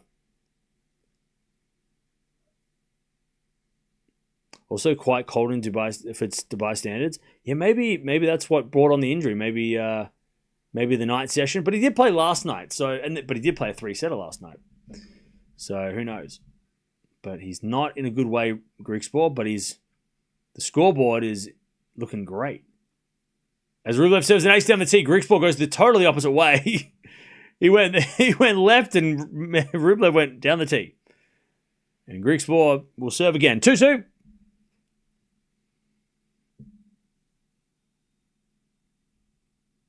Stop moaning, Griekspoor. Either retire or get on with it. What are you talking about? He's not even groaning. I think there should be some penalty for injury breaks, whether or not a point or one. Right now, it's a free pass to disrupt your opponent. Justin, did you bet against Griekspoor? Did you put money on Rublev? Is that why? I feel you're very you're not happy with Griekspoor right now. Love 15. Is there a financial reason for that? As Rublev hits a backhand winner down the line. Is your judgment being clouded by finances? Is that why? I feel like that's a legitimate question. Love 15. Serve in the back of Rublev, return the net. He's just got that serve, man. And Rublev's starting to get chatty. 15-0.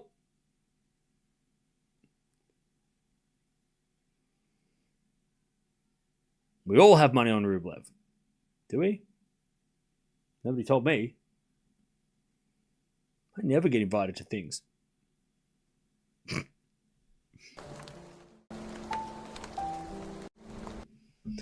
right, 15-0.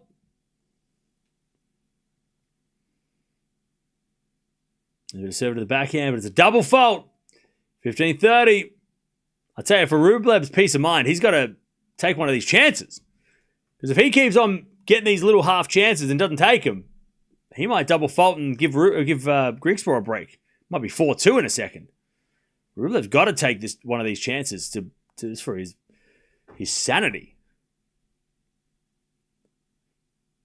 Serve.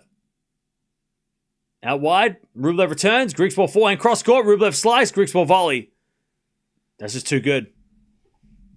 Barely had to move, but had Rublev on the run the whole time. Never gave him a chance. 30-0. 30-0.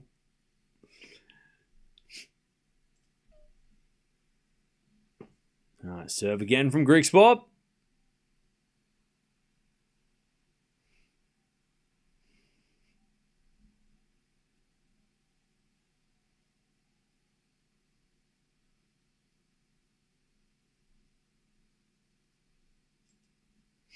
Serve. Here's a fault. Rublev's got to make this count. Second serve. I mean, Griekspoor could go for a second serve ace too here. Second serve. Ace down the...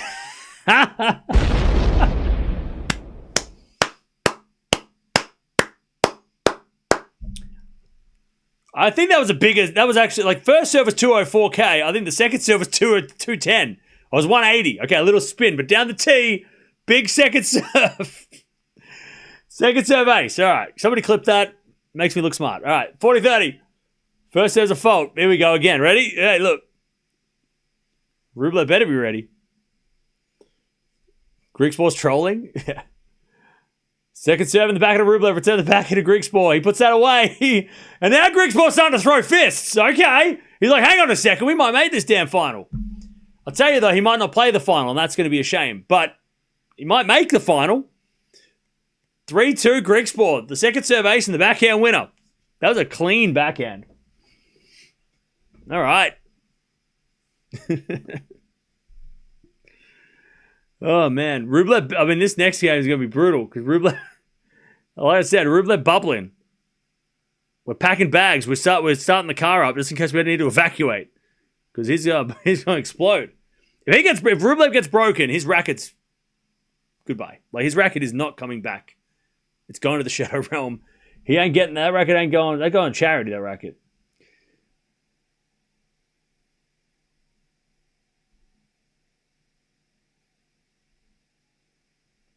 Rublev's going to bash a racket. Yeah, that racket's going to disappear. It's going to be dust. It's going to be just dust. You're going to explode? Okay. Sounds dangerous. All right. I feel like a lot of people, and let me know if I'm right or wrong. I feel like a lot of people might have bet on Rublev after the first set because the odds would have been like pretty juicy, right? Like Rublev goes down the first set, but Griekspoor's hurt, so it's like, oh, okay, now it's a good time to bet Rublev because he's playing someone who's hurt but he's down, so then like the odds are all right. Is that what a lot of people have done? Is that where we are? Is that why you're like, I thought he was hurt. What the fuck's going on? I feel like that could have been I feel like that might be a bit of a trend. Like a lot of people jumped on Rublev after he lost the first because the odds were high. Yeah, all right, yeah. Guilty? Okay. Griekspoor's injured, but playing injured players are dangerous. Ask Alcaraz at last year's Australian Open against Djokovic. He knew that way too. Djokovic was on one leg. And even Alcaraz, the great and powerful Alcaraz, he struggled. And he lost that match from a set up against an injured Djokovic. I mean, it happens to everybody. 15 love. Rublev's got to keep holding serve. That's all he can do. And just stay long enough in the games of Griekspoor to maybe get those errors. Or as Rublev hits a forehand cross-court winner by accident. 30 love. I don't think he meant to hit it on the line. And Griekspoor kind of like shuffled over to it, but he didn't really commit to it. He's like, I'm just going to like jog over to the forehand. And he's like, you hit it in. 30 love. Return goes in there, 40 love. And Griekspoor's hopping around. 40 love. I unfortunately put 500 on Griekspoor. Okay. Is that a Kobe jersey? Yes. All right, 40 love. Ace out wide. Griekspoor didn't even move. Whoops. It's not a hang on. Sorry. Shut up, everybody. Shush. Quiet. Quiet. Hush. Shh. 3-all. Why doesn't Rublev just play drop shots? Because Griekspoor's hitting the ball too hard for Rublev to do that. Sucks. Griekspoor ML was free. Thank you for the 5. We're keeping that voice. 15 love. Yeah, so Griekspoor is hitting the ball too hard for Rublev to be able to hit an effective drop shot anyway. Like he's just trying to get in the rally some of these times, some of these rallies. He's just trying to get there. He's not, I mean, Griekspoor hits a drop shot in the net, so that helps. 15-all. Why is it hard to play injured players? Because they play like ultra aggressive. So they serve big because they don't want to play long, they don't want to play rallies, and then they just hit winners when they have a chance. They just go for winners.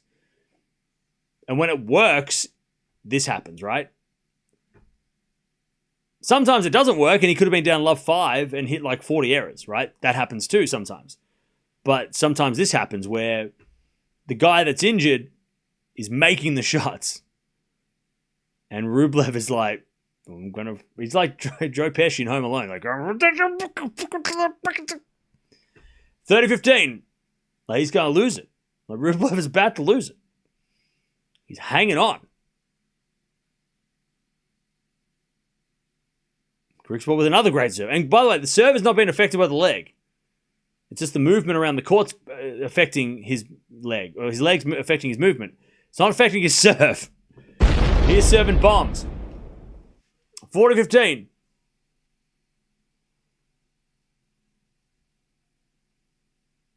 Griekspoor to stay in front.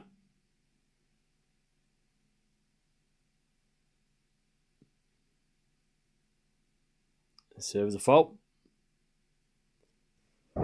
Second serve.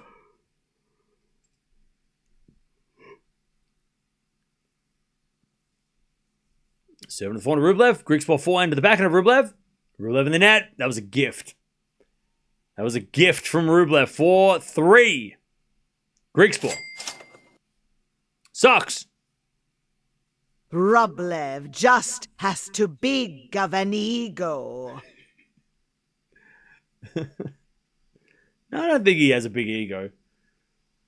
I think Rublev's probably pretty humble, to be honest. I don't think he has a big ego. I just think that it's like, I think Rublev might lack some patience, right?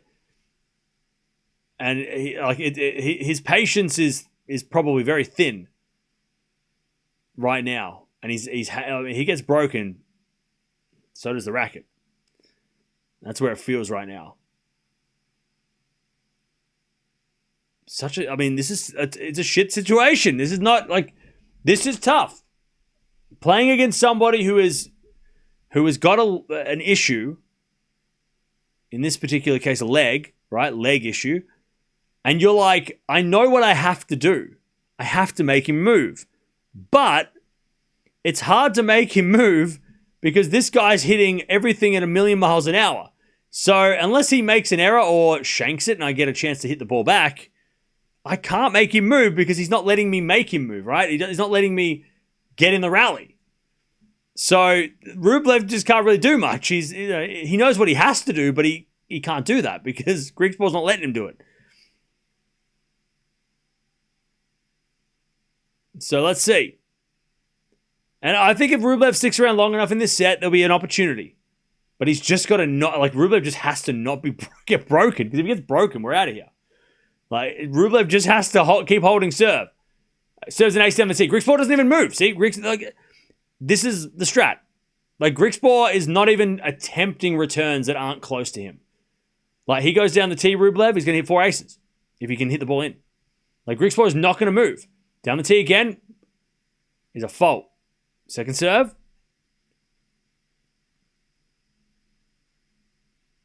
And Griekspoor is going to put in a bad game on serve eventually, but Rublev has to be level and has to be ready to take that opportunity because Griekspoor is still serving well. That's a good rally by Rublev. He just kind of worked Griekspoor over, made him move. I mean, that's another thing, right?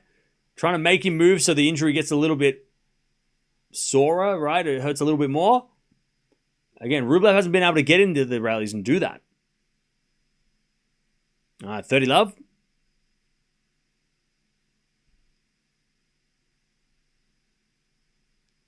He serves an ace, 40 love. I'm saying Rublev's serving a lot of aces, which is helping, definitely helping morale.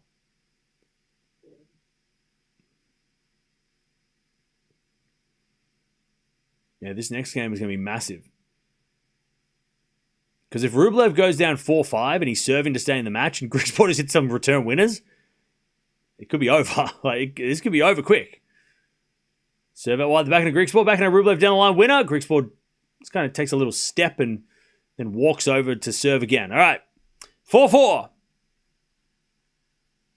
Griekspoor to serve again. Sucks. He knows he gonna win. That's why he not moving. Oh, baby. All right. 4-4. Back to Griekspoor. I just put 10K on Griekspoor money line. Cool. Anyways, return goes into the forehand of Griekspoor. Backhand from Rublev. Oh, he missed it. So that's a bad miss. He got in the rally and he gave Griekspoor a free point. That was poor. Can't be doing that. 15 love.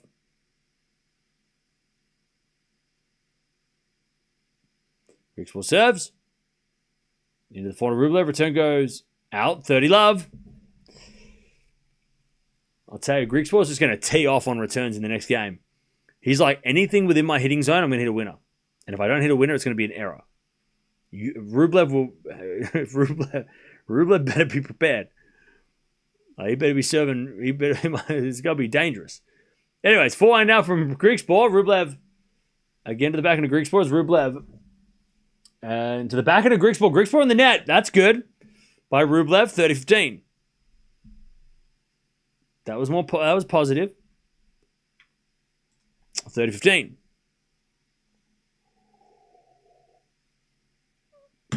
By the way, chat, don't forget to sub if you haven't already. We come back to watch the final tomorrow with Medvedev playing one of these guys. And then we've got Indy and Wells. And you want to be here. You want to be here next week because, next week is going to be a very. We got some stuff. We got some stuff going on next week. 40-15, good serve again, Griekspoor. Trust you. Make sure you're here on Monday when we do the draw. And then after that, it's going to be got some big announcements. 40-15, big plans. Return from Rublev goes out. Griekspoor stays in front. And Rublev just looks at the coast like, why? Why me? Why couldn't I just play Medvedev? Why couldn't I play Menchik? All right. Griekspoor is one game away from winning. I would love to see the error winner count in this second set because I feel like it's just like Griekspoor's just like, I mean, the rally length is 3 shots, right? Average rally length in the second set would be 3 to 5 shots. There's no way we've had a 9-shot rally in this set. There's no shot. Like it's 3 to 5 average. Yeah, Rublev is getting frustrated. He's trying to keep it cool, but he knows. He knows what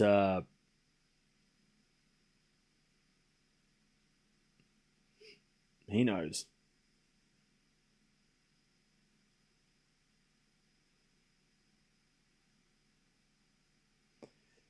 Let's see if Rublev can keep his cool.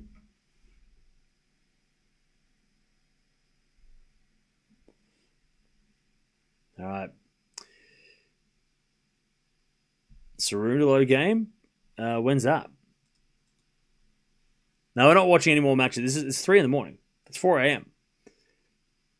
I wasn't even going to watch this one until but the first match went quick, so we're here.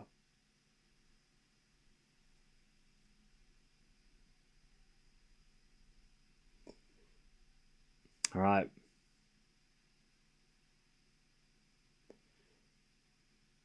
Five for Griekspoor. Rublev needs first serves because this is going to get scary as Griekspoor takes one big lunging forehand that hits in the net. Yeah, I'd say Rublev doesn't even need to serve aces. He just needs to serve smart. Like if he serves smart,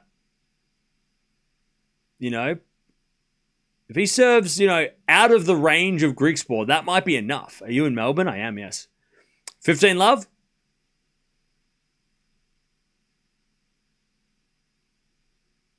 Serve to the backhand of Griekspoor. Griekspoor in the net. 30 love.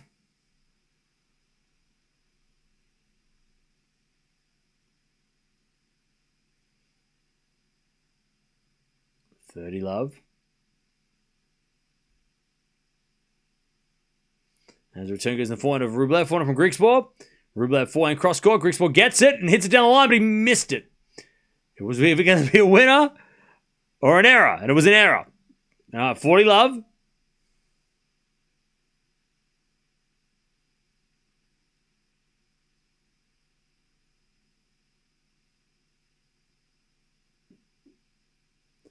As Rublev with the ace. All right.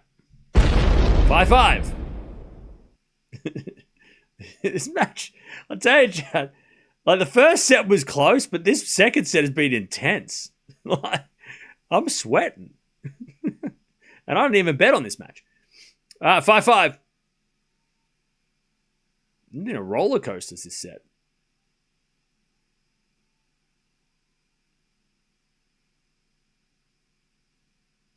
All right, 5-5.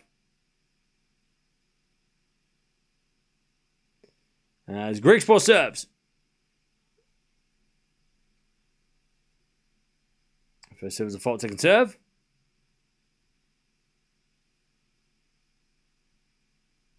As the return goes nowhere. Second serve. Oh, God. It's crazy, man. 15 love. Griekspoor just out here, he's just mucking around, man. As Griekspoor serves a let. This is the most infuriating match of all time, if you're a Rublev fan. 15 love.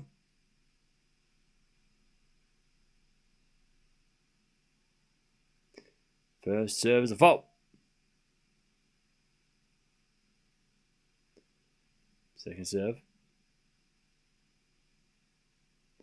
As the return goes into the backhand of Griekspoor, one-hander. And it goes in, because of course it does. Backhand rally.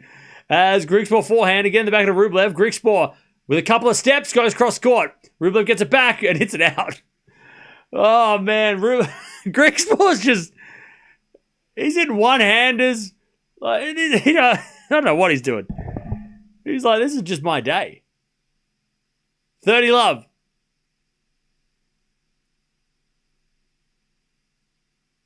And Rublev hit a good cross-court shot, but Griekspoor took 3 steps, and that was enough. Oh, man.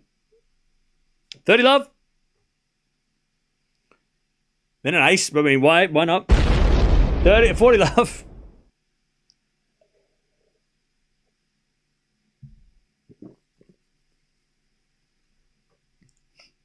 $40 love.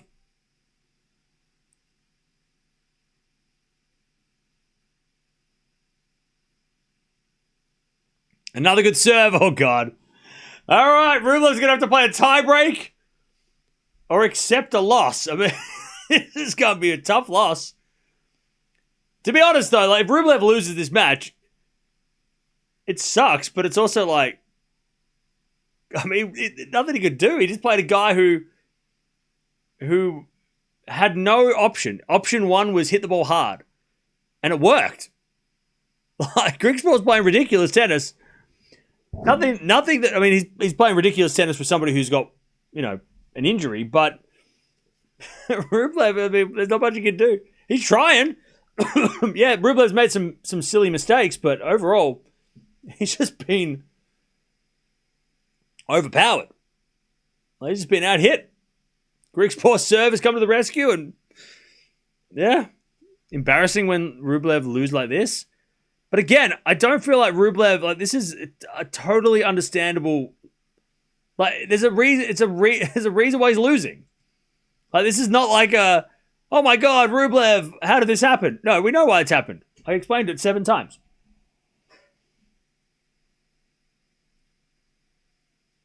Like, it just sucks. It's just a terrible situation. It's an awkward, I mean, Griekspoor looked like he was going to retire after the medical timeout, and then Rublev gets 3 winners off the ground of Griekspoor, gets broken. Like, that just sucks. And then the second set's been Griekspoor just saving himself with the serve and a good shot, and Rublev just had to like hang on. Let's see if we can get to a tiebreak. I think if Rublev gets to a tiebreak, it should be better because the tiebreak's a little... Like, you can't afford to just play terrible shots in a tiebreak, but you can get away with like a 30-all and then hit the ace, but maybe, tiebreak's different, right?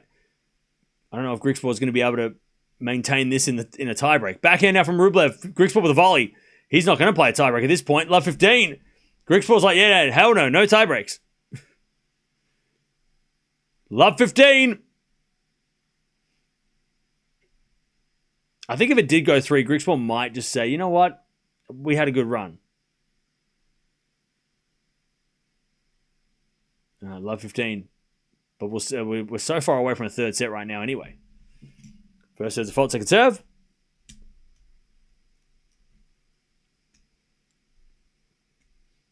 Second serve.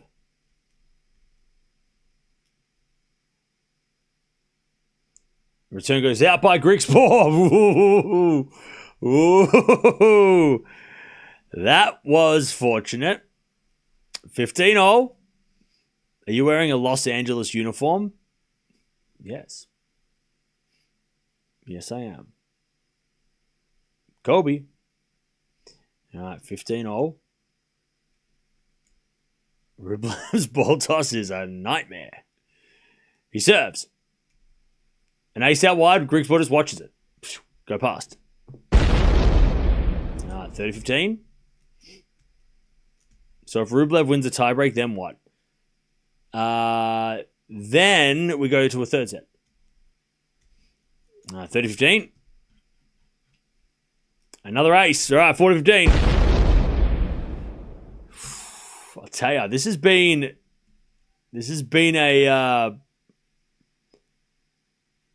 a very measured Rublev. He could have easily, I'd say, 3 years ago, he would have imploded by now. He would have lost this match. But right now, he's just keeping his cool.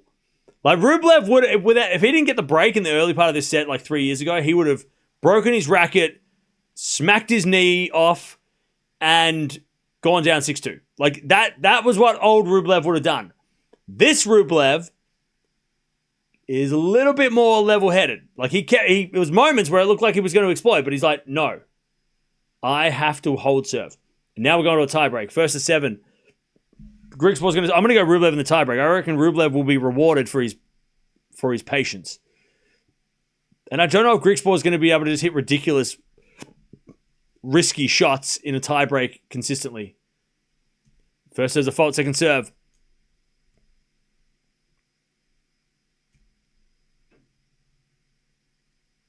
Second serve. Into the back of Rublev. Return goes off the tape. Griekspoor comes to the net, but he hits it out. There's Rublev's luck. Griekspoor, it was a great second serve, but Rublev got it back. 1-love Rublev. Petition for Cam to wear all white at Wimbledon? Denied. All right, 1-love Rublev. As Rublev serves. Ace out wide. See, he's taking care of business on his side. 2-love.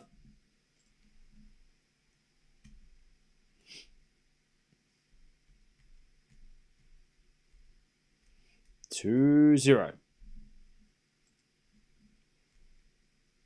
Serve again.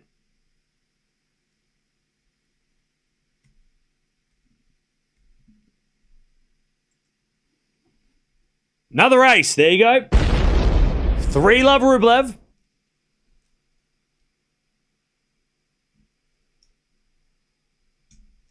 Three 0.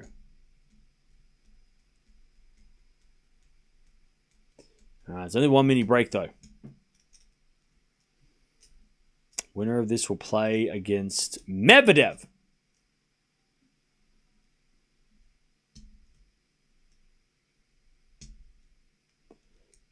And then Griekspoor serves an ace. All right. 3-1.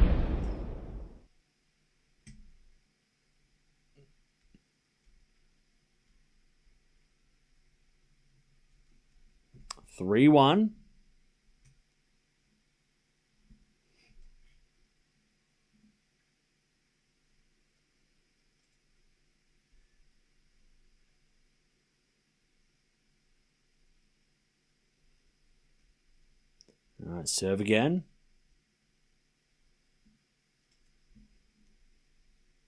And the return goes out by Rublev. All right, 3-2.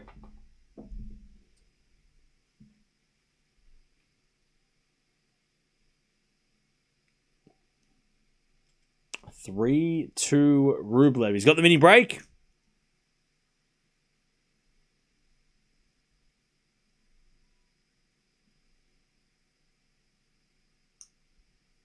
All right, 3-2.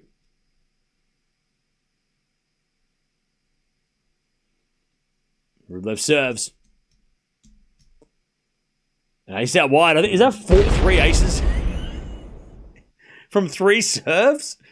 Rublev serve bot. These guys are just racking stats up. That's what, you know what? You know what they're doing? This is BS. They're just racking up stats. This is just stat padding. That's what they're doing. Like in a fourth quarter when the game's over and you're up by 30 and you're like, I'm just going to you shoot 3. Just improve your shot. Like, this is exactly what they're doing. They're like, let's just serve aces and get up the leaderboard. That's what they're doing. This is what's happening here. They're just trying to get the ace count up. We've got nothing else going on here. Yeah, there's 36 aces total. It's crazy. And we haven't even made the third set yet. They're trying to break some records. 4-2.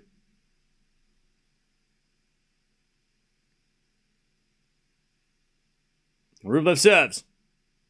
Another ace. See, Griekspoor took 1 step, but it was 1 step too far, and he couldn't get there. All right, 5-2. Another ace.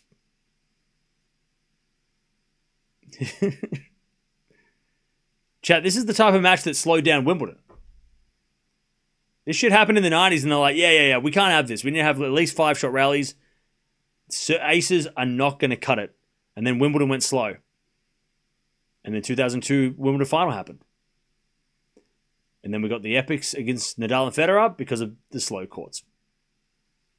Anyways, 5-3. Griekspoor serves an unreturnable serve, a non-ace.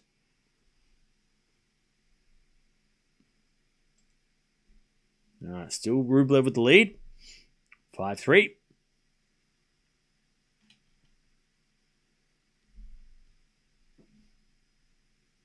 And then another ace. All right. This is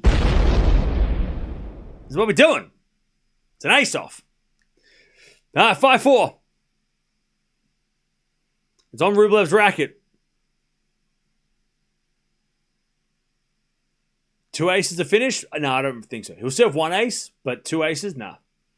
One of these points will be a rally. Rublev will make it so. Serve is a fault.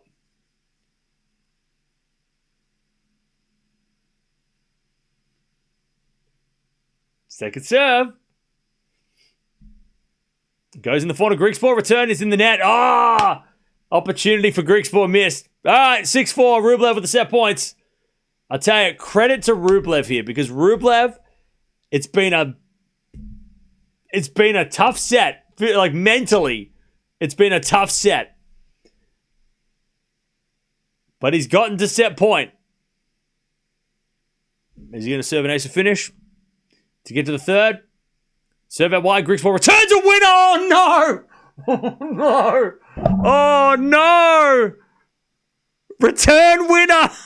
And even Rublev's just like, are you kidding me? Are you kidding me? Like, you hit a return winner. And Rublev's like smiling, but he wants to explode.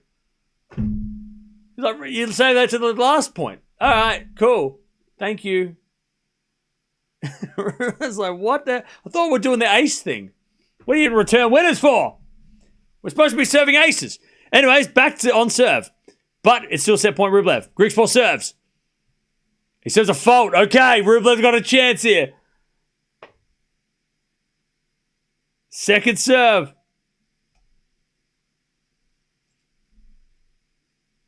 Serve in the back end of Rublev. Return. Goes out. Oh, God. That was a poor miss. That was an actual second serve miss. That wasn't a first serve disguised. That was a second serve that Rublev just hit over the baseline on the return. 6-all. Please don't put scores in the chat. All right, 6-6. A brutal miss by Rublev. This is crazy, yeah. I mean, Rublev wins this set. He might just get out of this match. 6-6.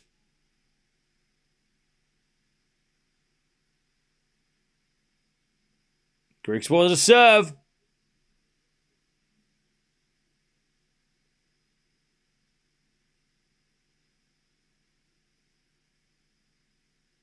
He serves out wide. Rublev in the net. Oh no. Match point Griekspoor. Match point Griekspoor. To maybe play Medvedev in the final. It depends on how he wakes up tomorrow, I guess. All right. 7-6 is on Rublev's serve, though. He serves into the forehand of Griekspoor. Return is into the forehand of Rublev. Rublev in the nets! Griekspoor's on the ground! What a recovery! Griekspoor just, I mean, bro, just... Even Rublev's giving him props. He's like, hey, look, good job. And look, again, people are going to be like, oh, Rublev sucks. Rublev should have won, blah, blah, blah, blah, blah. You don't know tennis. Rublev, yes, he should have beaten a guy who was injured. But when the guy has a serve like that, and when the guy plays risky and it works, it doesn't matter what injury the guy has. Doesn't matter. He rolled the dice and he won, Griekspoor. Like, he went all in and he got a pair of aces. That happens. It happens sometimes, and it happened again. That's why Rublev didn't look mad, because he's like, you did the thing that everybody does when they're injured because you have nothing to do. Like, you can't do anything else. You're just going to go for broke, and it worked. And credit to you. It happens. It happens. And Griekspoor, I don't even know, he's going to play the final? That's the question, right? Can Griekspoor play tomorrow? Medvedev's like, yay. I might win 2 Dubais. Man, why didn't Rublev make him move? So the reason why Rublev Rublev couldn't make him move. Griekspoor wouldn't let him, right? Or hit drop shots. Again, yes, that is a great idea, right? Super, super great tactic. By the way, if you're going to leave, don't forget to sub. Final tomorrow. We're going to watch it. If it's on, hopefully it's on. Yeah, look, 100%. In this situation, what do? Well, make him run. He's got a bad leg, make him run. Hit drop shots. But when the guy that you're playing is hitting 230 km/h serves and second serve aces, it's hard to hit the ball back. And then when the guy you're playing is hitting everything that's within his range for a winner, trying to hit it for a winner, not much you can do, right? I mean, like, you could try those things, but you can't really hit a drop shot if the guy down the other end is smoking returns and you can't get an effective shot off, right? So again, that's why Rublev didn't look mad. I mean, I would love to hear what Rublev says after this match, because I'm sure he's going to go, he got hurt, but he just went crazy. Like, and I couldn't get in the rallies. And his serve was off the charts. Rublev, but by the way, again, credit to Rublev for not, because that could have been worse, right? He could have lost that second set 6-2, 6-3. Like, it could have been, like, for him to have to, like, constantly deal with that, that pressure of, like, Griekspoor just continually coming up with the good shots when he needs them the most. I mean, that's what happened, right? I wouldn't say he got lucky, but he definitely got a lot of reward for his risk, because he was playing super risky, Griekspoor, and he was getting a lot of reward for risking it all. But I'm worried he's not going to play the final, or at least I'm a little worried that he's going to not finish the final. Like, Griekspoor might come out tomorrow, but he might only play a set. Because Medvedev, and this is the difference, right? Medvedev is quicker than Rublev around the court, plus he stands further back, so he's not going to get aced as much, and he's not going to get hit through as much, right? So Medvedev is a nightmare for Griekspoor in this way. Like, if Medvedev was playing this match, Griekspoor wouldn't have won. He had to play somebody who was going to be a little bit more aggressive, but also someone that that was going to stand close to the baseline so that he could, hit through. Medvedev's going to be standing back and like, hey mate, you got to go crazy. You got to be really good. So Medvedev's going to be a nightmare for Griekspoor tomorrow.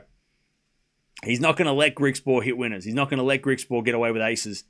He's going to make so many more returns. Like, Griekspoor won't hit this many aces tomorrow. Medvedev is not going to let that happen. But yeah, very interesting. That is such an interest. I love those kind of matches, right? Because we do see these matches happen, right? We do see these things happen where, somebody is clearly not, themselves and 100% themselves, but the other guy has to like almost block that out of their mind, because if they think about, oh, well, you're injured, I win. You have to win though. Like you have to beat them. They're not going to just disappear. So that was a really fascinating match. And again, I give credit to Rublev, because Rublev 2-3 years ago, after the third time of not being able to break, he would have lost his mind. So the fact that Rublev kept his cool through that second set, got to the tie break, after serving second the entire time, like that, like credit to Rublev there for not losing his mind, because he had he could have lost his mind multiple times. Like at 30-all when Griekspoor serves an ace, when even that 6-5 where Griekspoor hits a return winner to get to 6-5 in the tiebreak, Rublev could have lost his shit, but he just was like, too good. Right? I mean, credit to Rublev for that, but man, Griekspoor just, like I said, he bet it all on red, and he won.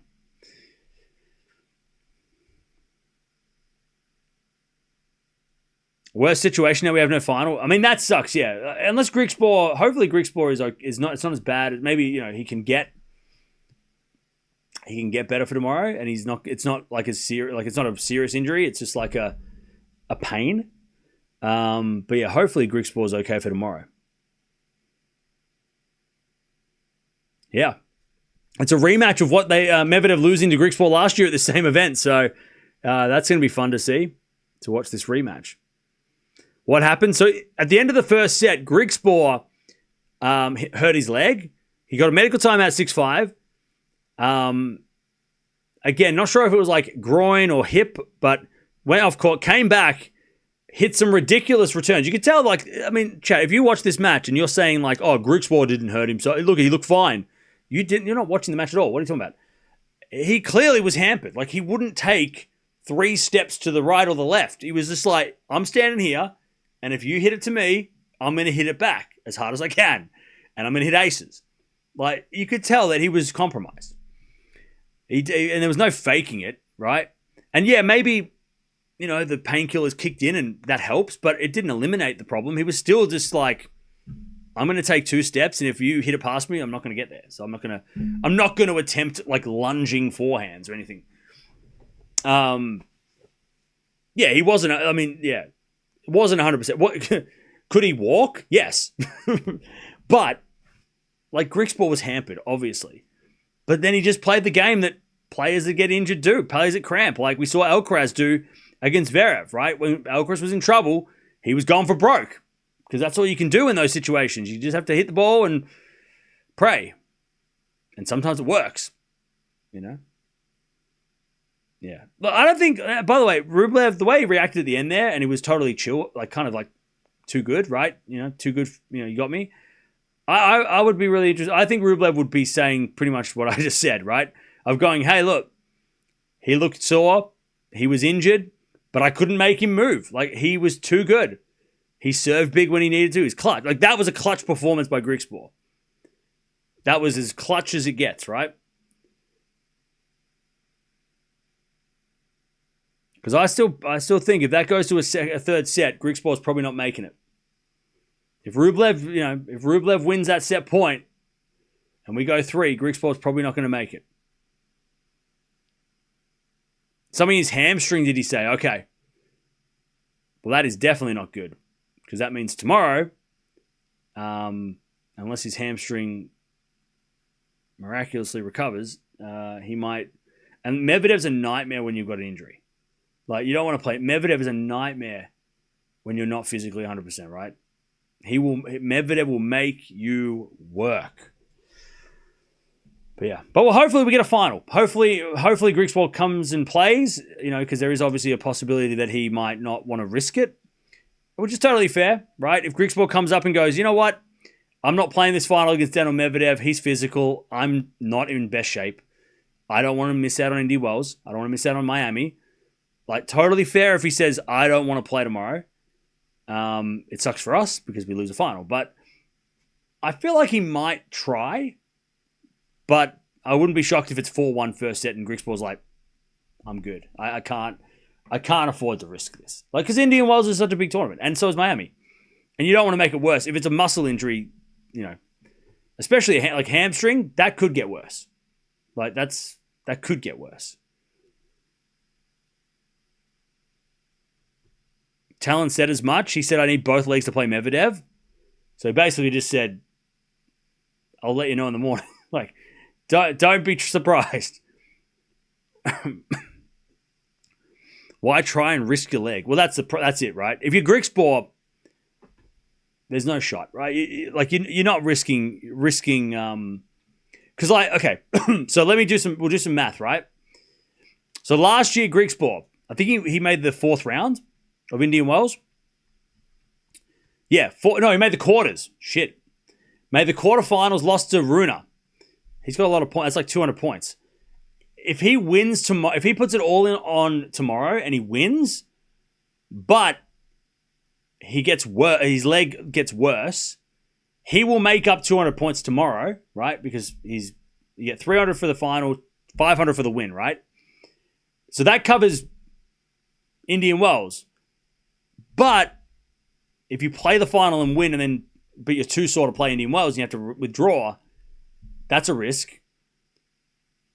And then you might also be out for Miami, because if you really work tomorrow and it makes you get worse tomorrow, then Miami's a risk too, right? Or do you go into tomorrow, give it a shot, right? You don't retire, you just go, let me try. If he starts to win, maybe play on like today.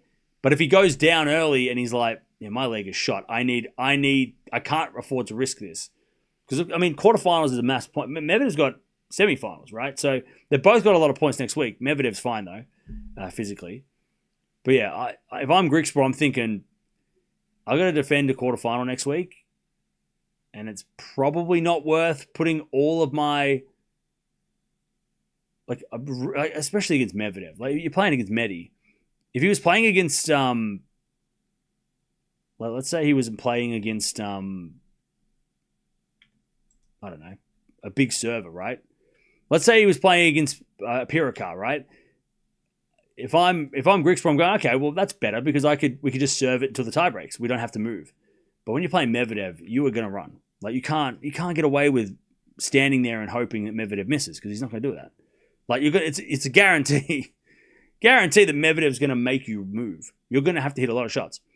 So I don't know. I hope he plays, but I wouldn't be shocked if he withdrew, or if he tried and decided halfway through the first set, I'm good. I think he's more likely to do the latter. He just confirmed that he wouldn't have played if he lost the first set or if it went 3. Shit, that sucks for Rublev, doesn't it? That sucks for Rublev. So Griekspoor, had he have lost the first set, so if Rublev had won the game, got to the tiebreak, lost the first set, Griekspoor, he would have said, I'm done. Had Rublev won the set point in the second set, gone 3, Griekspoor said, I'm not playing. Like that, but that tells you everything, right? Because if he was literally this close to retiring, but he hits a return winner, he saves himself, and now he's in the final. That makes me think even more so that he's like, I'm going to try, but if I get broken in the first set, I'm out. Like, I don't think Griekspoor's going to... And also, unfortunately, he does have a history, and I'm not saying this in a bad way, that he has a history of quitting or retiring, right? But he does have... Like, he's not one to... He doesn't have this, record where... Oh, well, he never retires. No, he does retire. He has retired matches before. It's not like he's trying to be Roger Federer, right? If he's not feeling well, he will stop a match. He's retired 13 times. Once last year at the French when he lost his Zverev, was it down a set and a break to Zverev? Twice in 2023, once in 2022, and once in 2021. So he's not one of these players that it's all about pride and it's all about keeping that perfect record, and I've never quit. He's going to do it if he has to, right? He's going to manage his body if he needs to, right? Rublev can only blame himself. But I could be honest, I don't think Rublev can blame himself. Like, yeah, okay, Rublev could have probably taken one of the set points on his serve, but the return winner from Griekspoor was ridiculous on his serve. Like, Rublev hits a serve and Griekspoor hits a return winner on a set point. Like, what do you do? Like, Rublev laughed. He's like, that's crazy. So I don't think Rublev's can. I think he can blame Griekspoor just as much. Blame Griekspoor for playing damn good when he needed to. Like, that was clutch by Griekspoor. Like, that was a hell of an effort. He just redlined. There was not much Rublev can do. Exactly. That's exactly what happened. He redlined his game, and it worked.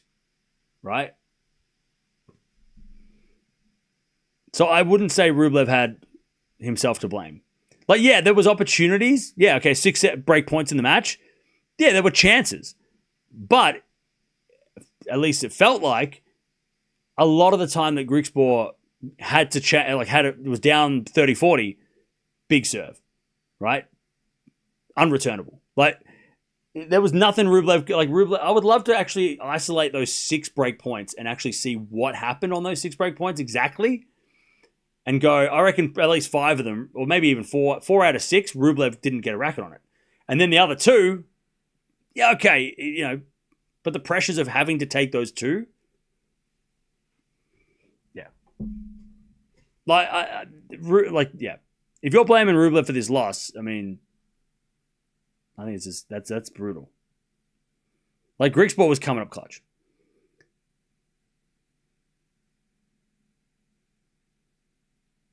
Medi's 23rd title incoming. Oh, yeah, Medvedev will be heavy favorite. For sure. After this, I'm going to watch the Tomic played against Fed. No joke. Wait, really? Okay. That's cool. Oh, by the way, it's Pat. I don't know if you've been here, or if you've heard, but we've put together a playlist of all the best matches that are on YouTube. Full matches, no highlights, just full matches. We've got like 300 matches in there. So feel free to add to it, all of you. If you want to watch classic matches that are on YouTube, we have a full playlist of like 300 matches, I think, that you can watch. Grand Slams, Laver Cup. Actually, no, hang on. Is it called Tennis Talk Classics? Wait, hang on. What's the thing? Oh, you have seen. Okay, cool. Rublev wanted to win at least Doha or Dubai. Well, yeah. Kyrgios and Nadal in Mexico needs to be in there. Well, yeah, if you find it, chuck it in there. I don't even know what the prompt is. Why? I set it up. What happened? Command. What's the command? Oh, classic. Yeah, put it in there if you find it. Pardon me. Medi Rublev final would have been great. Be more interesting. Griekspoor doesn't finish the match. Yeah, I know. Look, I agree. Like, Rublev would have been a better opponent for Medvedev, especially in Griekspoor's current condition. But Griekspoor clutched that, man. Like again, the mentality of somebody who gets injured, right? You get injured and you think, okay, what are my options?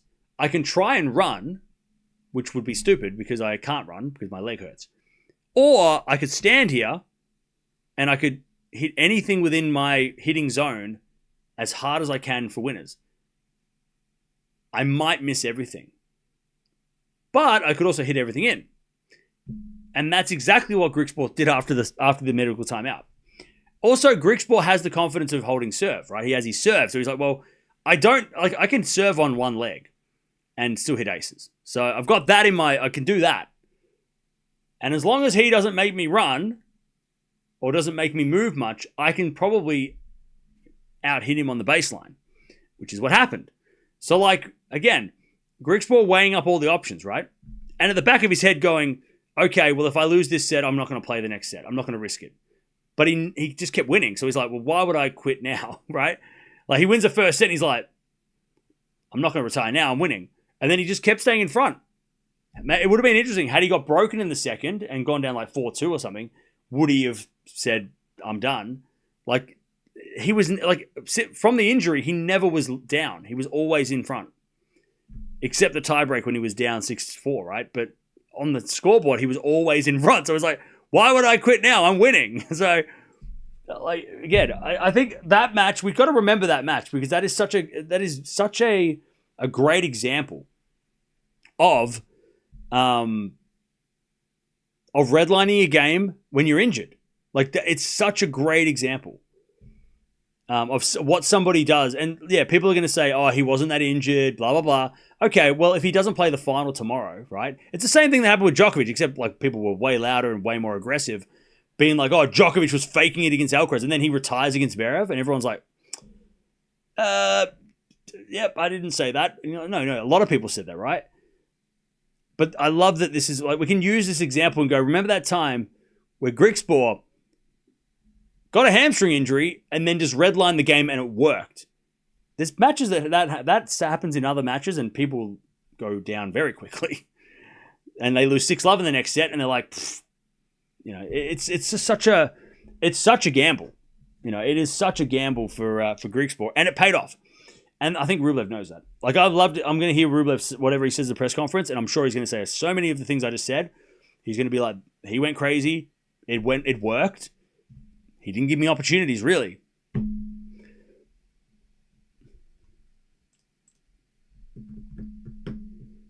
All right. Anyways, I'm going to go to sleep because, but yeah, interesting matches. I think that second match was a wild roller coaster of emotions that I didn't expect. But I loved it. It was great. That was fun. Final tomorrow, Griekspoor versus Medvedev. I'm not sure when. I think it's around the same time as the second match started today, so make sure you join us for that. But yeah, we'll watch the final tomorrow, and then we're going to kick it into Indian Wells. Get on the plane. We're going to California. California, here we come. 7-5, 7-6. By the way, I love that I figured out how to do this. So then, like, the whole time, you can see that he was injured. In the second set, he had that thing next to him, and he was legitimately, like, he was injured. Griekspoor had a hamstring injury, but it didn't affect his serve, and he wins anyway. Like, a mental effort by Griekspoor to fight through. Hopefully he plays the final tomorrow. I'll see you then.